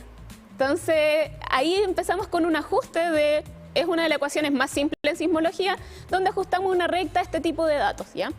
Lo genial vino después, porque una vez que obtuvimos este valor, ya obtuvimos esta recta, dijeron como ya, bueno, vamos a hacer que la pendiente de esta recta se llama B-value, o el valor B. Y estudios posteriores descubrieron que si uno tiene un valor B, por ejemplo, muy grande o muy pequeño, correlaciona con acumulación sísmica, correlaciona con lugares con más fluidos, con tipo de sismicidad, porque tenemos la sismicidad en subducción, que está en Chile, ¿cierto?, que es cuando una placa subduce bajo la otra, pero también está en la sismicidad de zonas de falla, como lo que ocurre en California, en la falla de San Andrés, que son 2 placas que van rozando una con otra, entonces eso va a dar diferentes valores de B. Hemos visto que, por ejemplo, el valor de B también cambia previo a un terremoto grande y posterior a un terremoto grande, y así sucesivamente hemos descubierto que este valor de B, siendo una de las cosas más simples de obtener, nos puede dar muchos indicios acerca de lo que está ocurriendo y que no podemos ver de otra forma. ¿Cómo se ha ido aplicando esta técnica? Esta técnica se calcula generalmente, y lo hablábamos un poquito, ¿cierto?, detrás de cámara. Sí. Lo que hacemos es que tomamos una región, tomamos un área y decimos, bueno, en esta región hubieron tantos eventos sísmicos, tomamos eso, hagamos nuestro histograma y ajustamos una recta. Entonces, así más o menos podemos dividir Chile, no sé, en ciertas regiones que son de interés, en donde tengamos más datos también, ¿cierto? Y ahí sucesivamente ir calculando este valor B. La diferencia con lo que nosotros estamos aplicando ahora son dos diferencias bastante notables. La primera es que generalmente nosotros hacemos este ajuste y lo que tú dices, bueno, entonces yo quiero calcular la pendiente, llego a la pendiente y eso no más. En cambio, con la técnica que estamos implementando, que es una inversión bayesiana transdimensional, lo que hacemos es que aplicamos el teorema de Bayes, que muchos quizás le tienen un poquito de asco porque les recuerda estadística, ¿cierto? Oye, a mí me costó un montón cuando estaba estudiando. Pero resulta que aplicamos el teorema de Bayes y lo genial es que entendemos el valor B está pendiente, pero ya no como un número, sino como una distribución, y eso nos permite calcular estadísticos, como por ejemplo la desviación estándar, qué tanto le puedo creer o no a mi resultado, la media, la mediana, etc. Y como dijimos, como bueno, te contaba un poco, dijimos, bueno, no es suficiente con esto, realicemos esta investigación de forma transdimensional, cosa que los mismos datos me digan los cambios en las regiones, así que yo no tengo que escoger un área ahora. El área la escogen los datos de por sí. Entonces, si tengo buenos datos, voy a tener mejor soluciones. Si tengo malos datos, voy a tener peores soluciones, pero esto va a ser en función de la información que yo tengo. Ya no voy a estar sesgando mi información a, bueno, quiero calcular esta área y me tiene que dar sí o sí, ¿ya? Porque además estoy calculando otras cosas, estoy manejando un poco con otras variables y ahí puedo ir como jugando un poco con eso y extraer más información, sobre todo la credibilidad. Y en eso de credibilidad, quiero centrarme un poquito ahí, porque sabemos que hay algunos eventos sísmicos que pueden ser ocasionados, por ejemplo, con el tema volcanológico. Hay hartos factores que pueden influir ahí. ¿Cómo se realiza este proceso de cruza de datos para saber efectivamente, y con respecto al valor de B en particular, con otras situaciones que pueden ocurrir y que puede generar movimiento? Bueno, la sismología, como todas las ciencias, es una ciencia que necesita transdisciplinaridad, ¿ya? Entonces, en ese sentido necesitamos información de otros científicos, ¿cierto? Trabajamos con geólogos, geógrafos. Bueno, ahora por ejemplo estamos pensando en trabajar con glaciólogos acá en la universidad. Aprovechando, ayer fueron los diálogos contemporáneos. De hecho, sí, hemos estado en conversaciones. Se vienen cositas. Se vienen cositas, claro. Entonces resulta que, claro, con volcanólogos nos hemos dado cuenta que este valor B va a cambiar si la sismicidad viene de volcanes. Y también varía un poco si, por ejemplo, nosotros tomamos la sismicidad de los volcanes, salió una publicación hace poco, que indicaba que alrededor del volcán había un valor B y fuera del volcán había otro valor B. Entonces nosotros vamos a empezar a seleccionar qué queremos ver, qué cosas queremos investigar y, por ejemplo, lo que relacionamos con investigaciones en laboratorio. Entonces, investigaciones en laboratorio nos muestra que si hacemos presión sobre una roca, si esta roca tiene fluidos, va a generar mucha sismicidad, poca sismicidad, un evento grande, eventos precursores, réplicas, etcétera, y con eso podemos ir correlacionando uno con otro. Y también con las observaciones, por ejemplo, sabemos que cada vez que hay un terremoto grande, aparentemente hay una relación entre este lugar que está con energía acumulada y un evento grande, y eso también es algo que se está estudiando ahora, porque han habido publicaciones en el caso de California donde colegas han encontrado que el valor B cambia justo antes de un evento grande. Entonces nos decían de que el valor B había aumentado, había habido un terremoto, pero este no había disminuido después. Y después de eso hubo un terremoto más grande, ¿ya? Entonces ellos encontraron eso, pero en un caso particular, en una zona particular, y hemos querido ver si esto se replica en todos lados, y ha sido como un poco más difícil ver, pero ahí estamos como trabajando para usted.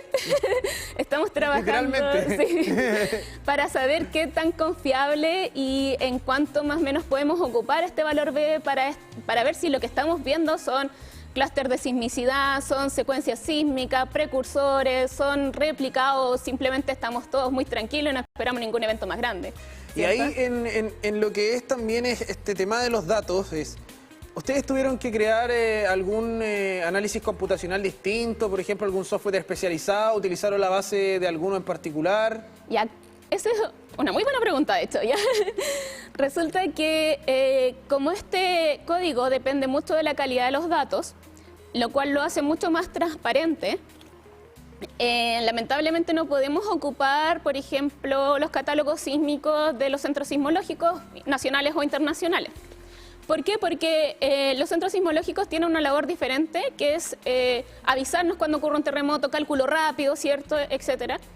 Y tienden a no estar completos, sobre todo con las magnitudes más pequeñas, que en realidad no le importan mucho a la población, o bueno, a nosotros, en Chile en particular, sí, porque otro lado es diferente. Pero, por ejemplo, a nosotros, si uno pone en las noticias, oye, hubo un evento de magnitud 1, claro, no importa, ¿cierto? Claro, no. Pero a mí sí me importa, porque yo lo estoy investigando. Entonces, lo que hacemos es que colaboramos entre nosotros y, por ejemplo, tenemos un colega que tomó todas las trazas de la zona norte, ya todas las trazas de los sismógrafos, y recalculó todos los eventos, incluso los más pequeñitos. Entonces hizo una relocalizó, buscó bien dónde estaba el evento, ¿cierto? Lo reestudió y lo pasó con un programa de Machine Learning para aprender dónde habían trazas, ver que eso sí era un evento, y así quedó como un catálogo sísmico muy grande, ya que pasábamos, por ejemplo, no sé, de 500 sismos a 20.000. Y con esa calidad de datos nosotros la aplicamos en nuestra investigación, y ahí podemos calcular bien y con mejor precisión esta variación de eventos grandes con respecto a pequeños, que nos va a dar mucha información de la zona sísmica. ¿Y cuál fue la importancia de este proceso, considerando en que lo que ustedes buscan es la precisión? Y ahí la inteligencia artificial, el machine learning, los procesos computacionales actuales están permitiendo justamente que el análisis de datos se realice en menor tiempo y que también se logre generar un parámetro en base a lo que es obviamente el entrenamiento de la inteligencia artificial, que busque o que vaya en camino para la precisión. Para este proyecto en particular, para lo que estás buscando implementar, ¿cómo fue también ese proceso? ¿Cómo impactó? Bueno, impacta en gran magnitud porque este código en particular, como les mencionaba, nos intenta ver en qué áreas varía en función de los datos. Entonces, por ejemplo, si un evento está mal localizado 1 o 2 kilómetros, que en realidad, insisto, para la población va a sentirse igual, porque hablemos magnitudes de diferente intensidad, ¿cierto? Si está mal localizado un par de kilómetros, quizás no habría gran problema para la población, los equipos de respuesta de emergencia, pero para nosotros que hacemos investigaciones más exhaustivas, ¿cierto? Como que necesitamos saber ese rango de error, ¿ya? Entonces, todo este proceso que antiguamente, y bueno, que todavía, de hecho, lo más certero siempre es el ojo humano. ¿Para qué estamos con cosas? Lo ideal sería tener muchos estudiantes, ya. Bueno, también nosotros podemos hacerlo, pero serían horas y horas de ir chequeando cada onda sísmica y ir picando, que nosotros le decimos picando cuando vemos que la onda cambia, ya, y pongo un inicio de una onda, inicio de terremoto, ¿cierto? Sería ideal hacerlo manualmente, pero es un proceso tan exhaustivo y tan largo que imagínate, no sé, un día de datos de una estación, son 20 estaciones en tres ejes, X y Z, sería imposible. Entonces, por eso también el Centro Sismológico, por ejemplo, se enfoca en los eventos más grandes, porque son los que priman. El uso de Machine Learning, inteligencia artificial, nos permite ocupar nuevas herramientas para poder determinar estos catálogos, para poder decir cuántos eventos más pequeñitos hay, sin necesidad de este desgaste de personal, ¿cierto? Sin embargo, es muy importante decir esto, y es algo que creo que la gente no se está dando cuenta acerca de las herramientas que hoy en día existen acerca de Machine Learning e inteligencia artificial. No es como llegar, tomar los datos, ponerlos en la caja negra y sacar los resultados, ¿ya? Hay que hacer un análisis de la física, de la estadística, de lo que me está dando, con qué lo estoy entrenando, cuáles son los errores plausibles, cuáles no, y así todo ese conjunto de datos entregarlo como un output, como algo que yo puedo usar después para otro tipo de investigaciones, y ahí ir trabajando todos juntos para poder llegar a esto. Claro, entonces, el análisis de los datos es también tan importante como la generación propia de los datos. Exactamente. Entonces, siempre son todas las herramientas bienvenidas, y en este caso, por ejemplo, nos sirvió enormemente con el tema de la precisión de la localización, ¿ya? Y con la cantidad de eventos pequeños que antes no habíamos detectado, que lo logró detectar los métodos de Machine Learning. ¿Y se han podido identificar, o ustedes pretenden también hacia un futuro poder, por ejemplo, a través de este proceso de la máquina, poder identificar patrones, quizás? De hecho, sí se hace bastante. Es otra investigación, si querés podemos hablar de eso en otro momento. Pero sí, las ondas sísmicas responden a un proceso físico, ¿ya? Responden a un proceso físico que es, en el caso de Chile, vemos toda la zona de subducción, ¿cierto? Entonces, si lo piensas, como se quiebra la roca en la zona de subducción, siempre tiene casi el mismo movimiento. Entonces, por ejemplo, si queremos, tenemos un lugar particular donde tiene el mismo movimiento y queremos investigarlo como a profundidad, decimos, bueno, vamos a ver cómo es la huella, un poquito de esto, ¿cierto? Y vamos a generar como un template, como,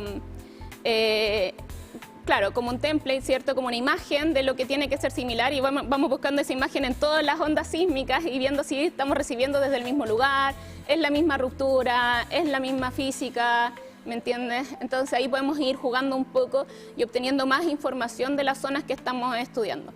De acuerdo a las investigaciones que se están desarrollando, ¿cuánto tiempo, por ejemplo, nos faltaría para poder predecir ya? Esta es la pregunta que todo el mundo está esperando, así muy expectante. Todo el preámbulo para esto. Claro. No, pero esta es una pregunta que siempre sale porque la física, la geofísica, es una ciencia muy interesante, ¿ya? Los geofísicos en sí lo que hacemos es estudiar la física de la Tierra y ver cómo son los parámetros, tomamos datos y ahí empezamos como a jugar un poco, ¿cierto? Y ver qué podemos decir de lo que va a pasar a futuro, ¿ya? Y en ese sentido a mí siempre me gusta hacer la analogía con nuestros colegas los meteorólogos, ¿ya? Porque resulta de que los meteorólogos en meteorología dentro del área de la geofísica, nosotros como geofísicos estudiamos el cielo, el mar y la tierra, ¿sí? Somos como Capitán Planeta, que es un chiste un poquito boom. Entonces resulta de que nuestros compañeros los meteorólogos, ¿qué hacen? Ellos ven la atmósfera, la ven, literalmente pueden tirar un globo y medir toda la columna de la atmósfera y con eso nos dicen, oye, mañana va a estar soleado, mañana va a llover, ¿cierto? Mañana va a ser vientos de todo esto y hay como un pronóstico para el otro día. ¿Y qué pasa? Que estamos en Tropiconce, ¿cierto? Entonces lo que sucede generalmente es que nos dicen mañana llueve y uno sale abrigado con el paraguas y todo y hay sol. Entonces imagínense la ciencia de la meteorología donde podemos directamente observar la atmósfera, no podemos llegar a concluir con una... No predecimos, claro, pronosticamos, claro, ¿cierto? En la meteorología, que es distinto. Imagínense lo difícil que es para uno que no tiene acceso a hacer un hoyo, no sé, 20, 50 kilómetros de profundidad para ver lo que está pasando. ¿Cómo vamos a llegar a predecir? ¿Ya? Claro. Ahora, si bien podemos pronosticar un poquito, es decir, hay zonas que nosotros sabemos que no han ocurrido eventos hace mucho tiempo y es más probable que ocurran. Claro. Pero ya a decir va a ocurrir mañana a esta hora, no sé, a las 11 de la noche no esté en su casa y vaya a un refugio, es prácticamente imposible. Bueno, eso es parte de lo que nosotros hemos también estado conversando harto, lo que es el tema de la liberación de las energías, desde la perspectiva geofísica también, desde lo que ocurre a nivel oceanográfico también, o sea, claro, es una conjunción de ciencias y esto se hace de forma mancomunada, como lo había señalado. Lo hemos aprendido harto también en nuestro programa. Vamos ya llegando al fin de nuestra conversación. ¿Nos habían mencionado algunas otras líneas investigativas, aprovechando también, por ejemplo, en qué otras áreas se están enfocando? Bueno, hay bastantes áreas en las que nos estamos enfocando. Estamos aprendiendo mucho más acerca de la Tierra. Hemos llegado a conocer eventos sísmicos que no generan ondas sísmicas, que se ven en los GPS, pero no en los sismogramas. Entonces, que efectivamente hay movimiento que no genera estas ondas sísmicas. Eso ha sido como un tópico de bastante interés. También la aplicación de la sísmica a otras áreas, como en la glaciología, ¿cierto? La criósfera, que podemos ver los icequakes. Incluso ahora, bueno, aprovechando de que justo teníamos una colega astrónoma, hay gente que está especializándose en los martemotos o en los lunamotos, ¿ya? Que los sismólogos no tenemos mucha imaginación, así que a las cosas le dijimos como lunamotos, martemotos, y ahí empezamos a escoger. Incluso, sí, fácilmente. Incluso hay sismología ambiental, ¿ya? También están los mesiquakes, los mesimotos, que son las ondas sísmicas que genera un sismograma cuando Messi mete un gol. ¿Ah, de verdad? Sí. No, entonces, te lo creo. Sí. Hay muchas áreas donde la sismología puede cruzar y es una ciencia bastante divertida que podemos usar para un montón de cosas. Oye, estamos viendo también en pantalla parte de lo que es la Facultad de Ciencias Físicas y Matemáticas, de Geofísica también. Agradecer, doctora, por su tiempo, por estar aquí junto a nosotros, por conversar también de este tema. Dejamos la invitación para esto y otras líneas investigativas asociadas, poder reunirnos aquí en este mismo lugar. Sí, muchas gracias por la invitación y nos vemos seguido, espero. Ahí está, la invitación ya está hecha. Investigaciones científicas, usted las puede ver aquí a través de Multiversos. Y queremos, como siempre, no solo conversar acerca de este tema, sino que también dejarle la invitación, porque a las 20 horas estaremos con nuestra edición central para que también esté pendiente al acontecer noticioso de la región del Biobío. Recuerde que usted puede revisar nuestro contenido a través de las multiplataformas de nuestro canal. Que tenga una muy buena tarde.